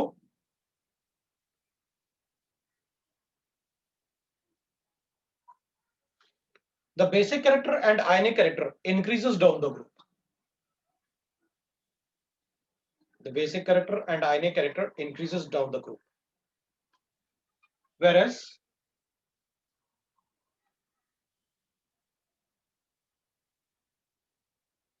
the basic character and the ionic character, or due to ionization energy लिखा ना अपन ने, the basic character and the ionic character increases down the group, whereas the stability, that is thermal stability, whereas thermal stability decreases down the group.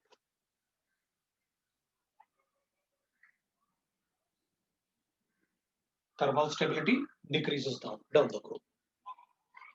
Thermal stability decreases down the group.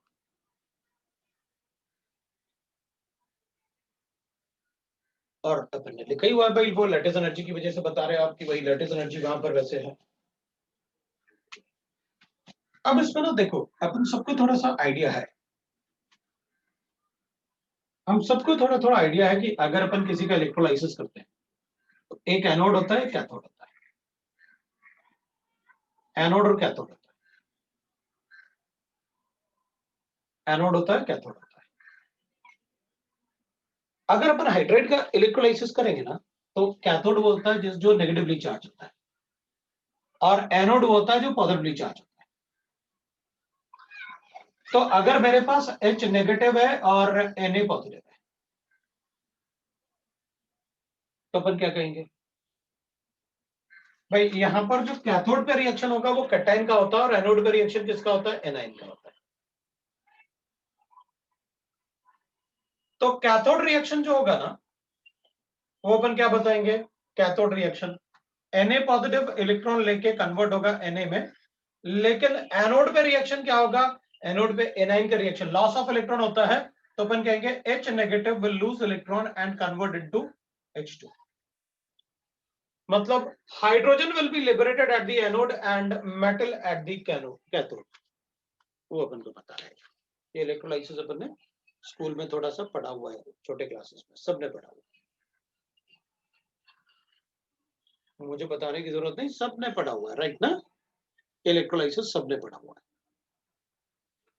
तो we are able to tell कि भाई on electrolysis, मैं उसको dictate कर देता हूं भाई, on electrolysis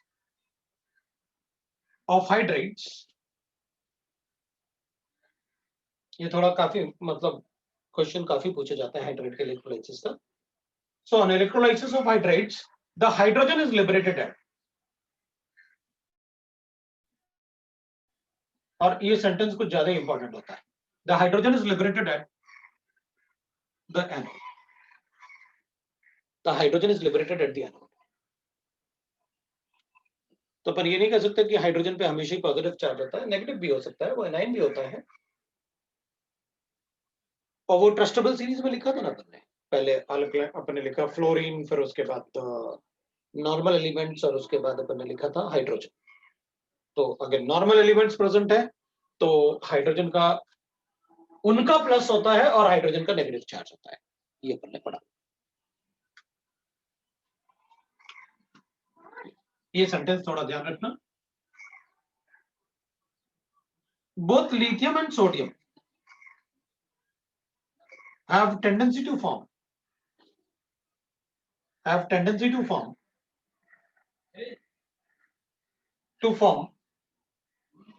complex। उसमें both lithium and sodium have tendency to form complex, ये सेंटेंस बस अपन याद रख लेते हैं अभी, ताकि जब आप रिवाइज करो तो आपको पता रहे, क्योंकि ये अपन काफी पढ़ेंगे इसके बारे में बाद में। तो एक लिथियम एल्यूमिनियम हाइड्राइड काफी इंपॉर्टेंट कंपाउंड होता है, और दूसरा होता है सोडियम बोरॉन हाइड्राइड, ये भी काफी इंपॉर्टेंट होता है। तो ये दोनों अपन को बहुत पढ़ना होता है 12th क्लास में, इसके बगैर तो अपना ऑर्गेनिक केमिस्ट्री का काम ही नहीं चलेगा। लेकिन अभी अपन लिख देते हैं, क्योंकि अपन से कोई क्वेश्चन आएगा तो अपन बता सकते हैं कि हाँ भाई देखो ये बनाते हैं कॉम्प्लेक्स, इसके अलावा भी बहुत बनाते होंगे, लेकिन ये दोनों बहुत इंपॉर्टेंट है, इसलिए अपन उसे लिख रहे हैं। तो ये अपन बना देते हैं। That is about the reaction of hydrogen, जो मुझे चाहिए था। और रिएक्शन ऑफ हाइड्रोजन मैंने आपको बता दिया भाई, जो भी रिएक्शन ऑफ हाइड्रोजन के बारे में अपन को चाहिए। लेटेस्ट एनर्जी से अपन स्टेबिलिटी बताएंगे, ये हाईली एक्सोथर्मिक होगा, इसकी स्टेबिलिटी बहुत ज्यादा है, इसलिए रिएक्टिविटी भी अपन कहेंगे भाई इसकी रिएक्टिविटी ज्यादा होगी दूसरे से, ऐसे रिएक्टिविटी ऑर्डर बता सकते हैं,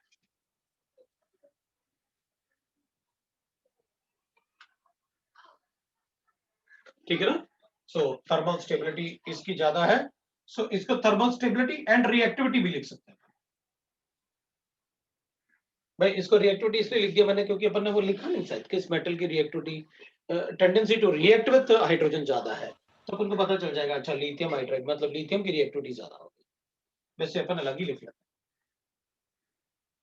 हैं रिएक्टिविटी टू फॉर्म हाइड्राइड, क्योंकि उसमें कुछ गड़बड़, ऐसा ना अपन सोचें कि भाई लिथियम की हाइड्राइड की रिएक्टिविटी बता रहे हो। So reactivity to form hydrides,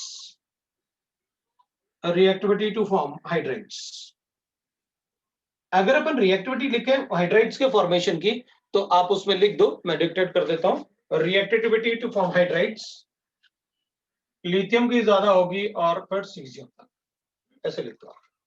reactivity to form hydrides तो सबसे ज्यादा सीजियम का होगा, फिर अपन ऐसे लिखते हैं। Third I will write that carbonates and bicarbonates, carbonates and bicarbonates, carbonates and bicarbonates की बात करेंगे। ठीक है, carbonate and bicarbonates. Except lithium, bicarbonate अपन को पता है क्या होता है। बाइकार्बोनेट मुझे बताने की जरूरत नहीं, अपन आयनिक पढ़ चुके हैं। बाइकार्बोनेट ऐसे होंगे और कार्बोनेट ऐसे। Except lithium, all bicarbonates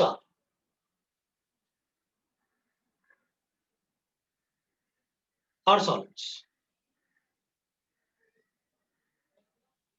carbonate तो सॉलिड होंगे ही होंगे, बट लिथियम के अलावा बाकी सारे बाइकार्बोनेट्स सॉलिड होते हैं। लिथियम लिक्विड होता है, वो मैग्नीशियम जैसे बिहेव करेगा ना, क्योंकि अल्कलाइन अर्थ मेटल के सारे ही बाइकार्बोनेट लिक्विड होता है। Except lithium all bicarbonates are solids, whereas are solids and the decomposes। भाई डिकम्पोजिशन तो आपने पहले भी बता दिया है हमको कि अगर मेरे पास बाइकार्बोनेट होगा तो वो डिकम्पोजिशन से मेटल कार्बोनेट बनाता है, प्लस CO2 बनाता है, प्लस H2 बनाता है। तो ये तो आप पहले ही बता चुके हैं बाइकार्बोनेट का डिकम्पोजिशन। मैंने आपको पहले बताया डिकम्पोजिशन ऑफ बाइकार्बोनेट, ठीक है ना। ये इसको पॉइंट ए लिख लेते हैं।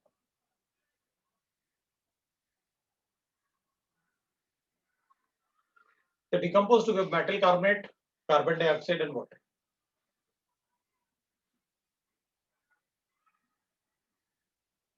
ऑल कार्बोनेट्स, इस पे अपन ऐसे लिख सकते हैं, except lithium carbonate,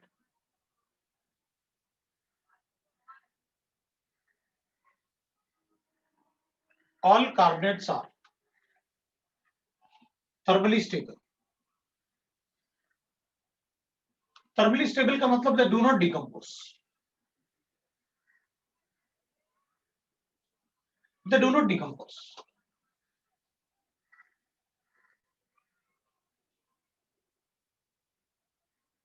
they do not decompose।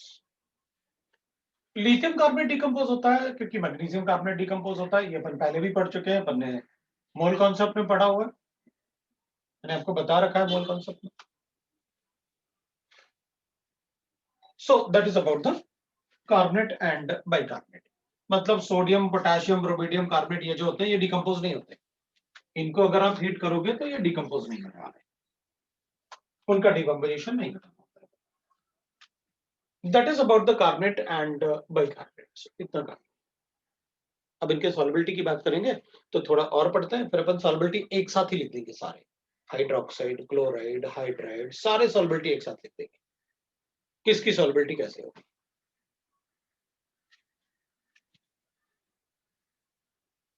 Fourth upon halides की बात कर लेते हैं। अब अगर अपन रिएक्टिविटी की बात करें ऑफ हैलोजेंस,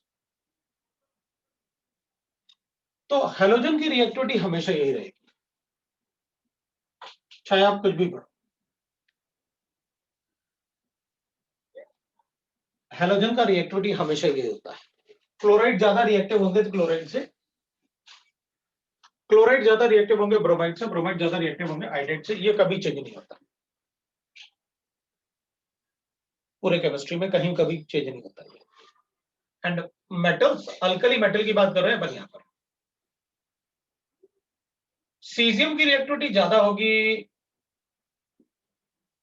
रुबिडियम से, पोटेशियम से, सोडियम से, और लास्ट में अपन लिखेंगे, वो डैश डैश में इसलिए लिख देता हूं, अपन को पता है वो ऑर्डर मतलब वैसे ही है,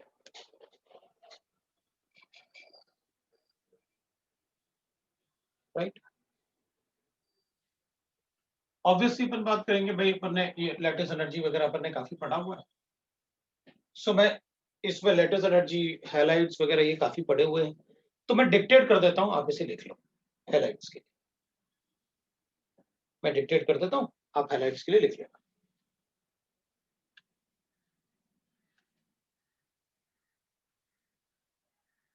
अच्छा, मुझे एक और बात बताना था। ठीक है, मतलब इसको लिख लेते हैं बाद में। इस वाले पार्ट में मुझे एक और पॉइंट लिखना था, लिखना भूल गया मैं। सोडियम बाइकार्बोनेट और पोटेशियम बाइकार्बोनेट दोनों काफी इंपॉर्टेंट होते हैं, तो उनको थोड़ा सा लिखना होता है। ठीक है, वो मैं बाद में बता दूंगा, पहले ये लिख लेते हैं अपन, उसमें वो नहीं करते।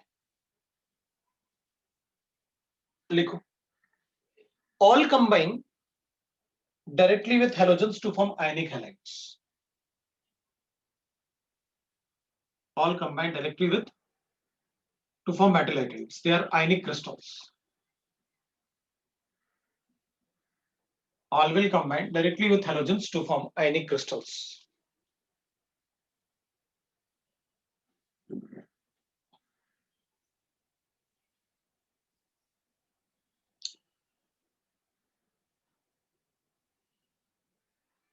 Generally, all the halides. ये लिखा तो all combines with metal ना, all combines directly with the halogens. On heating gives MX, that is ionic crystal बनाते हैं.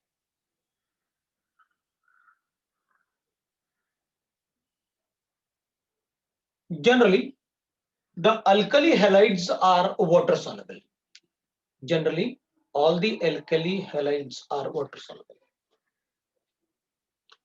Generally, all the alkali halides are water soluble. जो alkali halides होते हैं ना, they are water soluble.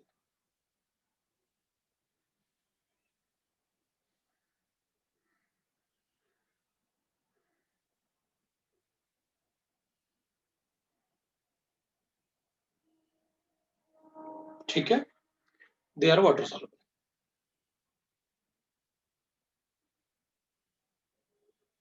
ठीक है, अब अपन लिखेंगे lithium fluoride is sparingly soluble in water. In water, whereas lithium chloride, lithium bromide, and lithium iodide are insoluble in water. मतलब वो कोवेलेंट है, क्योंकि फजान रूल के हिसाब से उनमें कोवेलेंसी बहुत ज्यादा है.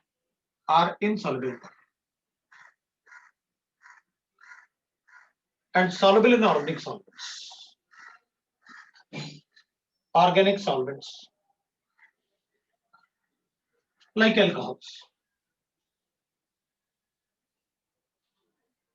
and ethers. Alcohol and acetone.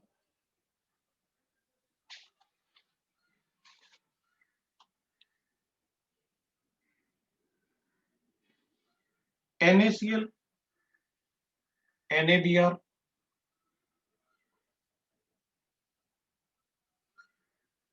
and NaI. अब सोडियम में तो अपन कहेंगे, अब सोडियम में क्या बताने वाले हो आप? सारे के सारे वाटर सॉल्युबल होने चाहिए भाई, सोडियम तो आयनिक कंपाउंड ही बनाता है.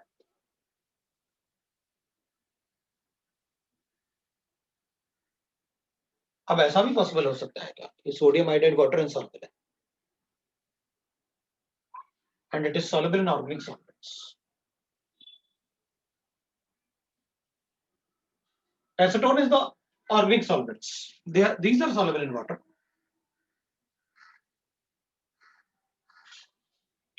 जहां से क्वेश्चन बनेगा उन पॉइंट को अपन पक्का लिखेंगे सेंटेंस में. इसलिए मैंने आपसे कहा अपना एक भी क्वेश्चन मेंस का बाहर नहीं जाएगा. मैंने आपसे पहले ही कहा था ऑर्गेनिक और इनऑर्गेनिक में जो भी बताया उसके अलावा कोई क्वेश्चन अपन से नहीं पूछने वाले. अपने सारे क्वेश्चन होंगे, आपको पता होना चाहिए कि मैंने बताया आपको. अब जब भी ये पार्ट आएंगे ना, तो मैं आपको बार बार बताता रहूंगा मैंने आपको बताया है, देखो मैंने आपको बताया है. मतलब आपको पढ़ते रहना, ये बार बार रिवाइज करने पड़ेगा.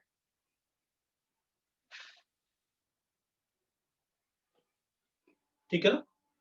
सो they are soluble in alcohols, acetone, pyridine भी लिखते हैं कभी कभी.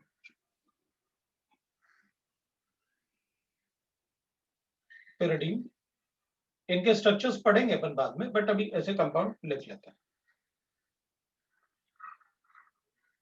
इसको तो मोस्टली अपन pyridine ही लेते हैं. डिफेक्ट.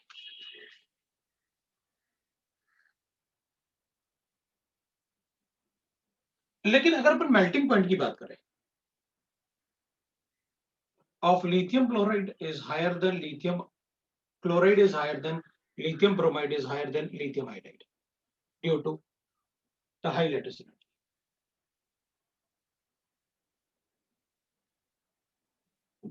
आप आयनिक कैरेक्टर भी बोल सकते हो, लेटेस्ट एनर्जी बोल सकते हो। अगर बॉन्ड लेंथ छोटा होता है तो लेटेस्ट एनर्जी ज्यादा होती है। Lattice energy inversely proportional to R. अपन ने हर बार लेटेस्ट और हाइड्रेशन एनर्जी को एक साथ ही बढ़ाना था।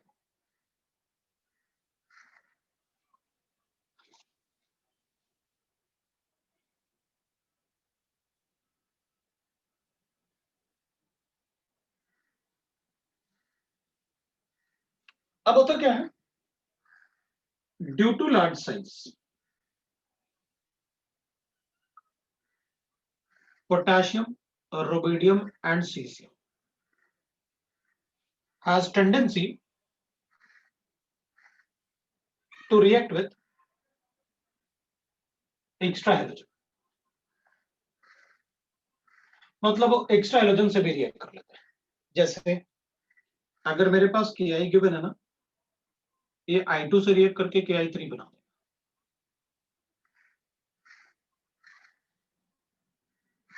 अगर मेरे पास Ki गिवन है ना, ये BrCl से react, because they are interhalogen compounds ना, halogens have tendency to form interhalogen compound. तो BrCl और I बना देगा। और even we can write like this,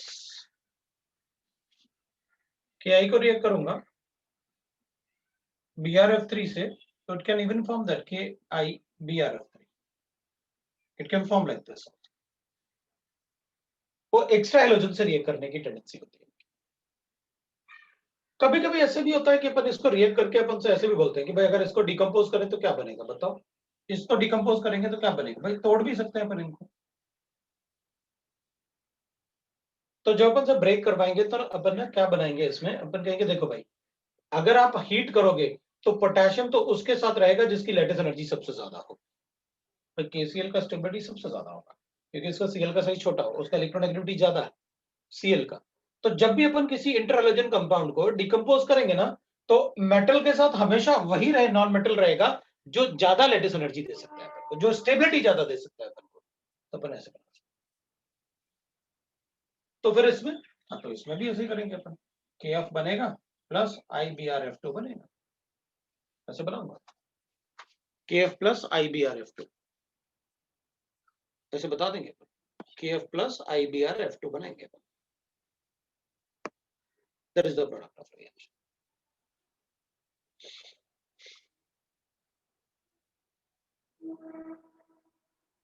तो फिर अपन से पूछते भी हैं कभी कभी, भाई अपने पास ये गिवन है, बताओ आयोडीन पे कितना, पोटेशियम पे कितना चार्ज होगा। ऑब्वियस सी बात है, एक पे इस पे पॉजिटिव चार्ज है, ट्रस्टेबल सीरीज के हिसाब से इस पे I3 नेगेटिव होगा -1। अच्छा तो पता है।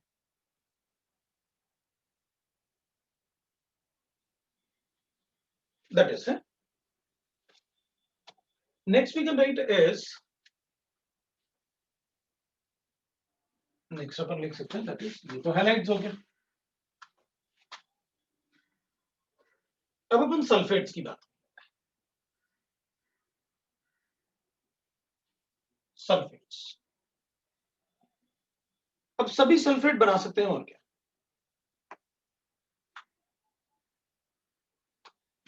All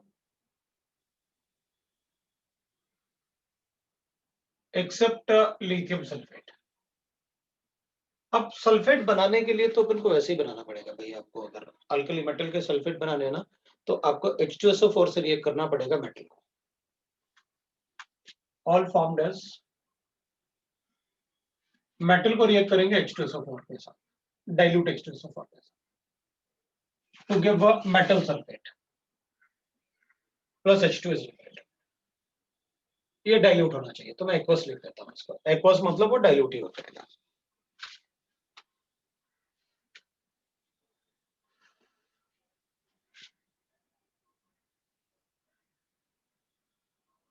all will form as, मैं एक उधर एक्सेप्ट वाला पार्ट दूसरा था, तो सॉल्युबिलिटी के बारे में पहले मैंने सोचा सल्फेट वैसे बनाना भी दिखाई दो एक बार, क्योंकि अल्कली मेटल के सल्फेट ऐसे ही बन सकते हैं और कोई मेथड नहीं होता। तो फिर उसके बाद वो सेंटेंस दूसरा लिखना है अपन को, अपन इसको ए लिख देते हैं, उसको ए लिख लो, इसको बी में डाल देना, कोई प्रॉब्लम नहीं है, वो एक्सेप्ट वाला पॉइंट में लिखने वाला हूँ।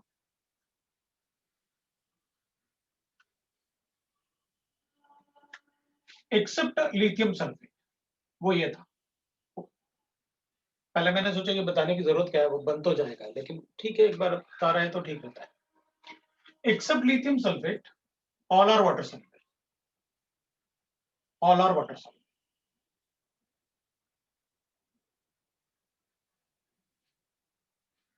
मतलब solubility of sulphate top to bottom increase होता होगा, लिथियम सल्फेट इनसॉल्युबल लिखता है ना। एंड जितना भी मेटल सल्फेट होगा ना, they all react with carbon on heating,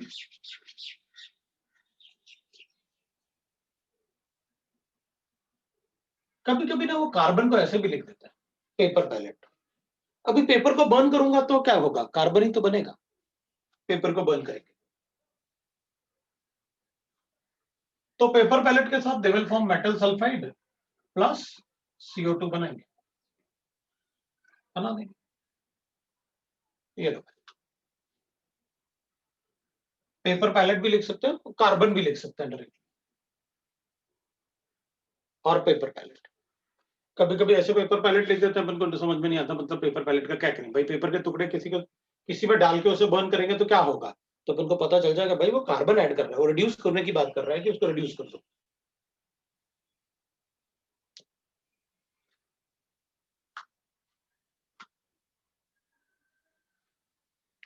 अब सल्फेट की बात करेंगे तो अपन कहेंगे भाई sodium and potassium form double salts, sodium and potassium forms double salts with metals like aluminium, chromium, Fe, etc. तो अपन को पता है called alums,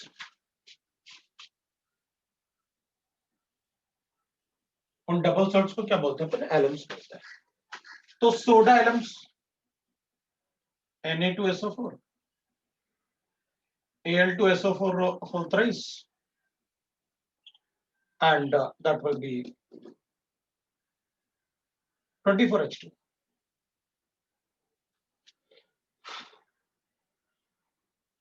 ये एलम्स है, इसकी जगह क्रोमियम ले लो तो क्रोम एलम्स हो गया, आयरन ले लो तो फेरो एलम्स हो गया, इनको अपन एलम्स बोलते हैं। क्रोमियम लेके भी बनाते हैं अपन एलम्स,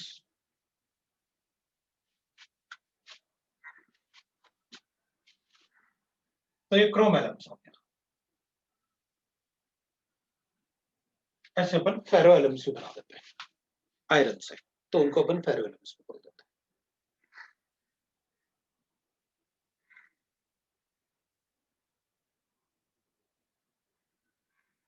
हाँ यार, वो कह रहा सर आप कुछ और बताने वाले थे कार्बोनेट में, आपने बताया नहीं।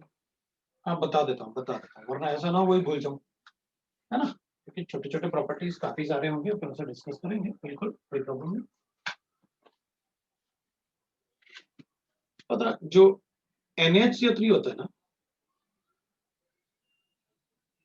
It forms linear H bonding. KHCO3 बनता है ना, it forms dimer H bonding. ये लीनियर H बॉन्डिंग मतलब ऐसे, अपन ऐसे बनाएंगे भाई, ये H बॉन्डिंग बना देते हैं अपन, लीनियर H बॉन्डिंग।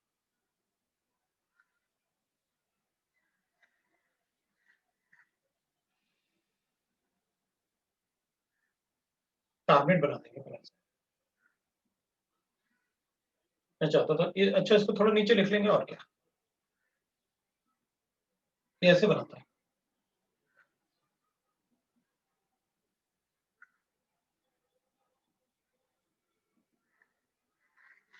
तो ये ना ऐसे लीनियर बनाएगा तो बड़ा चेन होता है, ये डाइमर बनाता है।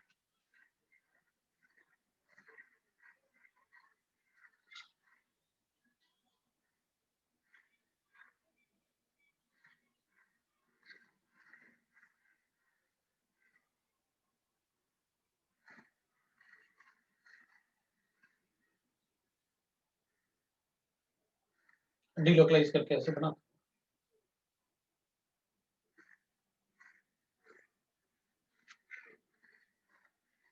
ये ऐसे बनाता है। सो इसकी स्टेबिलिटी कम होता है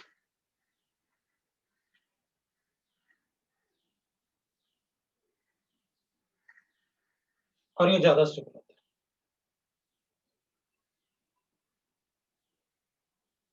ये लीनियर हाइड्रोजन बॉन्डिंग बनाता है, इसलिए सॉलिड जैसे एग्जिस्ट करता है। और ये सर डाइवर बनाता है, इसलिए एग्जिस्ट एज लिक्विड, मतलब रहेगा लेकिन water solubility, so exist as a PPT in water.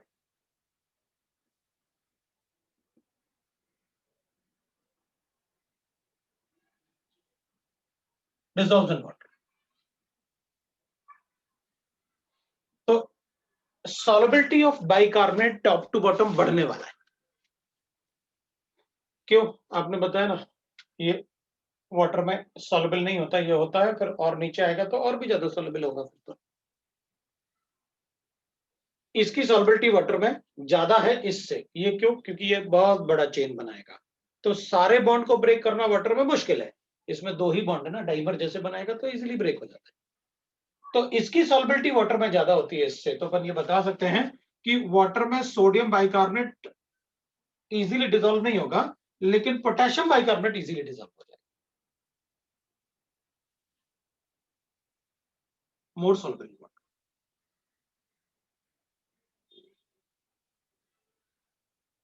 Due to dimer formation. ये लेस सॉल्युबल इन वाटर क्योंकि इसमें लीनियर एच बॉन्ड नहीं होता है।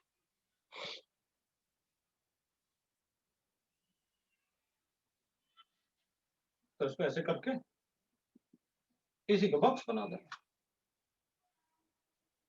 इसके बाद ही लिख दो, इसी में कोई प्रॉब्लम नहीं, ये मतलब आपको बाइकार्बोनेट और बाइकार्बोनेट ऐसा लिख दो भाई। ये बाइकार्बोनेट वाला पार्ट है जो आपने बताया नहीं होगा, बाद में बताया।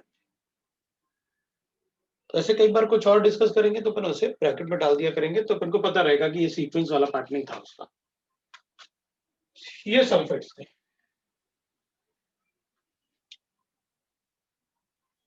अब सल्फेट के बाद अपन नाइट्रेट की बात, नाइट्रेट्स की बात।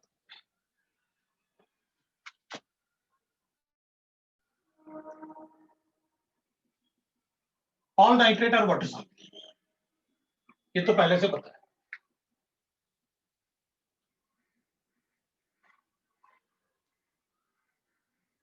नाइट्रेट का डिकम्पोजिशन भी बता रखा है, लिथियम नाइट्रेट अलग डिकम्पोज होता है, मैग्नीशियम जैसे बनाएगा क्योंकि ये तो ऑक्साइड बनाएगा, NO2 बनाएगा और हाफ O2 देगा। लेकिन बाकी नाइट्रेट्स, अदर नाइट्रेट्स ऐसे, अगर सोडियम नाइट्रेट है तो वो हीट करने से NaNO2 बनाता है और प्लस हाफ O2 बनाता है। ये अपने लिखा हुआ है, पहले मैंने आपको बता रखा है कि ये नाइट्रेट से नाइट्राइट बनाता है और O2 बनाता है।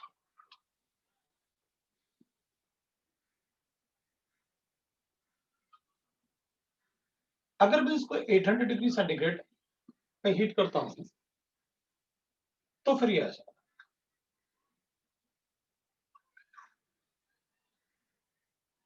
Then it will come like this.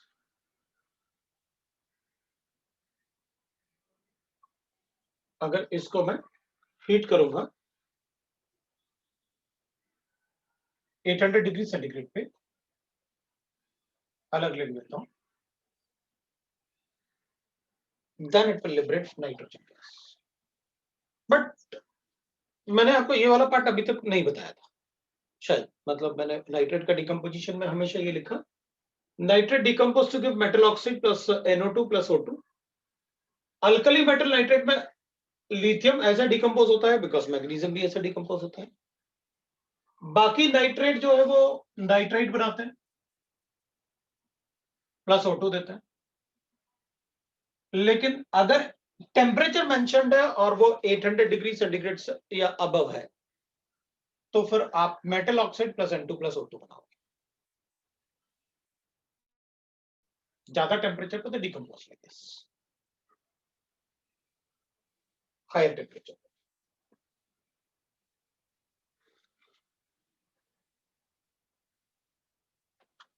They decompose.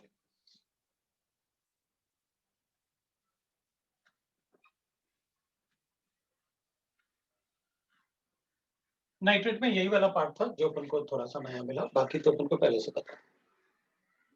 All nitrate और वाटर सॉल्युबल पहले से पता है अपन को। 100% नाइट्रेट जो होते हैं वाटर सॉल्युबल होते हैं, आपने पहले बता रखा है। कार्बाइड्स की बात करते हैं। Only lithium reacts with only lithium react directly with carbon to form carbides. With carbon to form carbides.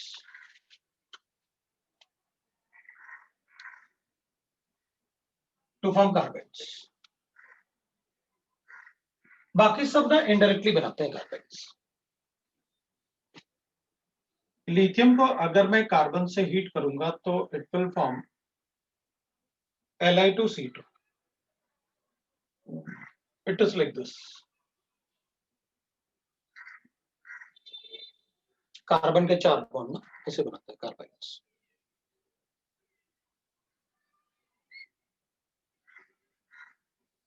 बाकी जो होते हैं ना अदर मेटल्स,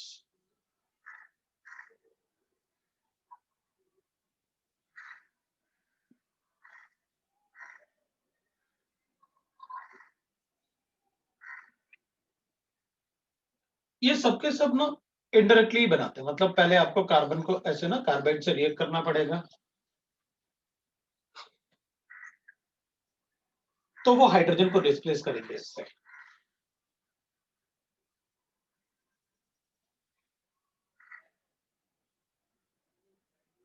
ऐसे कार्बाइड बनाएंगे। आप इसको ऐसे भी लिख सकते हो। बाकी मेटल्स जो होंगे वो ऐसे बनाएंगे कार्बाइड्स। मतलब आप पहले कार्बन का कंपाउंड ले लो, ऑर्गेनिक कंपाउंड, उसमें मेटल डालो तो you will get the carbides. सिर्फ लिथियम डायरेक्टली, बिकॉज लिथियम में कोवेलेंट कैरेक्टर ज्यादा होता है और कार्बन जो बॉन्ड बनाता है जनरली वो कोवेलेंट बॉन्ड होते हैं। तो अल्कली मेटल्स में it is the lithium which has tendency to form covalent bonds, तो वो डायरेक्टली कार्बाइड बना लेगा। बाकी जो है वो इनडायरेक्टली बनाते हैं carbides, metal carbides. Compound from called acid. तो ये सोडियम एसिटाइलाइट होगा।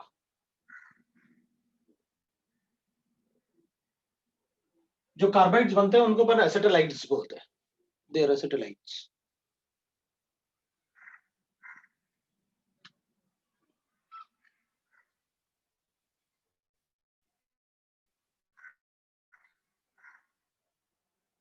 सल्फाइड्स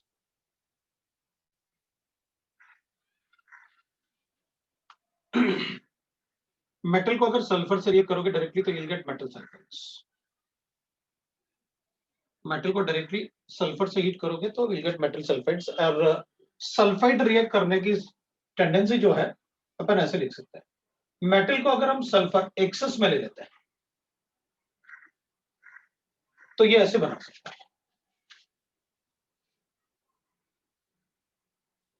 M2SX ले सकता हूं, where X is less than or equal to 6। मतलब ये M2S6 भी बना सकता है, M2S भी बना सकता है, M2S2 भी बना सकता है, M2S3 भी बना सकता है, M2S4 भी बना सकता है, M2S5 भी बना सकता है और M2S6 भी बना सकता हूं मैं। That is metal sulphides.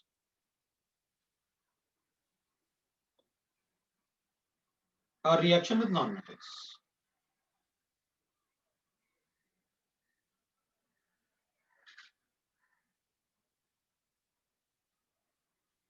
all the non-metals, all non-metals अगर कार्बन रिएक्ट कर सकता है तो बाकी नॉन मेटल अपन को पता है। और रिएक्ट विद अल्कली मेटल उनकी रिएक्टिविटी सबसे ज्यादा होती है टू फॉर्म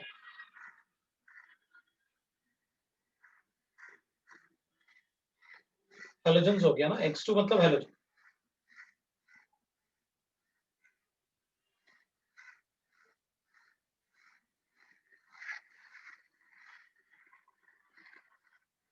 जितने भी नॉन मेटल्स है X2 लिखा मतलब अपन ने सारे हैलाइड्स लिखे।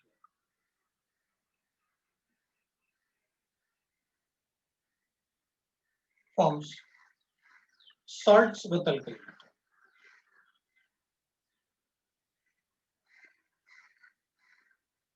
सभी रिएक्ट करते हैं अल्कली मेटल के साथ to form the salts।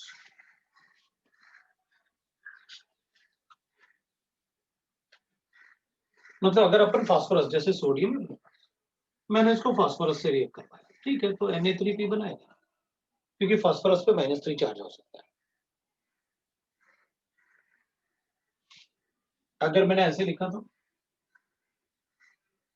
Right ना, Na प्लस अपन ने ऐसे फास्फोरस जैसे लिखा, तो अपन ने लिखा नाइट्रोजन के साथ नाइट्राइड तो नहीं बनाता, लेकिन अगर अपन हेलोजेंस के साथ लिखेंगे तो बनाएगा, लाइक दैट। सभी हेलोजन से रिएक्ट करते हैं, जैसे अब ज्यादा कोवेलेंट तो नहीं बनेंगे, लेकिन सोडियम फॉस्फाइड बनाएंगे, सोडियम सल्फाइड बनाया अपन ने, तो सारे रिएक्ट करते हैं almost.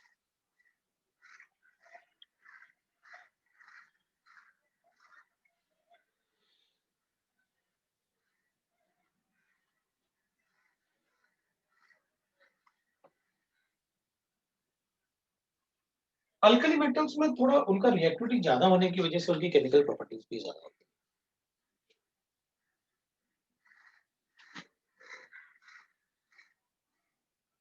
All alkali metals react with compound.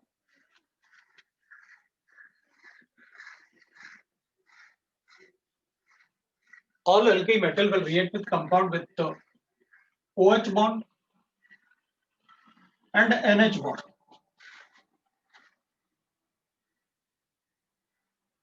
OH bond and NH bond to liberate H2 gas. मतलब अगर मैं कोई अल्कोहल को रिएक्ट करवा देता हूं, मेरे पास ऐसे कोई अल्कोहल गिवन है, ये कंपाउंड ऐसे अल्कोहलिक ग्रुप होता है, फंक्शनल, तो इसमें OH बॉन्ड है, इससे मुझे फर्क नहीं पड़ेगा कि वो ऑर्गेनिक कंपाउंड है, इनऑर्गेनिक कंपाउंड है, कौन सा कंपाउंड है। अगर उसमें OH और NH बॉन्ड है तो अल्कली मेटल के साथ इट विल फॉर्म Rm, इसमें नेगेटिव इसमें पॉजिटिव, और हाइड्रोजन गैस लिबरेट जरूर। तो कोल्ड वाटर से भी हाइड्रोजन लिबरेट कर देता है, तो OH बॉन्ड, तो वो सभी कंपाउंड्स OH बॉन्ड। भाई किसी भी एसिड से रिएक्ट कर दो तब तो हाइड्रोजन लिबरेट होता ही होता है, मतलब अगर कोई अल्कोहल है, अमाइंस है, उनसे भी हाइड्रोजन लिबरेट करेगा।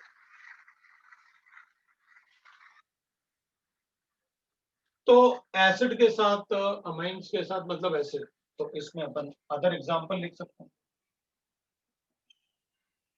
ROH के साथ RNH2 के साथ NH बॉन्ड है ना, H2O के साथ इसमें भी OH बॉन्ड है, हाइड्रोजन लेट तो होगा ही होगा, इवन H2S वगैरह के साथ भी रिएक्ट करेगा। अब ये तो इसलिए बिकॉज दे आर एसिड्स,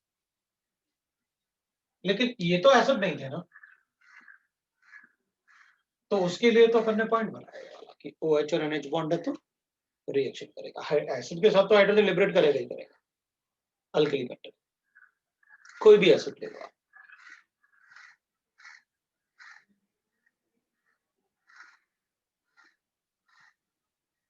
ठीक है,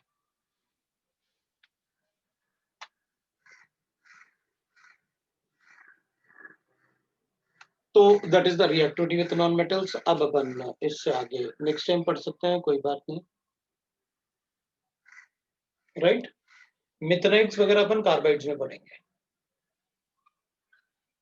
बिल्कुल है डिफरेंट टाइप ऑफ कार्बाइड्स। मिथनाइड मतलब जिनमें एक ही कार्बन एटम होता है, उनको कहते हैं अपन मिथनाइट्स, तो पढ़ेंगे ना, अभी नहीं। तो ये आपका अभी, अब अपन नेक्स्ट टाइम पढ़ेंगे तो सॉल्युबिलिटी इन लिक्विड अमोनिया पढ़ेंगे,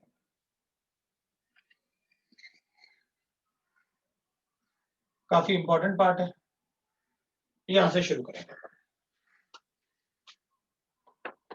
तो ये लास्ट केमिकल प्रॉपर्टी होगा, लेकिन इसमें टाइम लगेगा क्योंकि इससे क्वेश्चन बहुत आते हैं। इसलिए मैं उसको लास्ट में पढ़ा रहा हूँ और उससे क्वेश्चन ज्यादा आएंगे तो अपन पढ़ेंगे भी उसको ज्यादा टाइम के लिए, उसमें काफी सारे इफ और बट भी पढ़ने होंगे अपन को।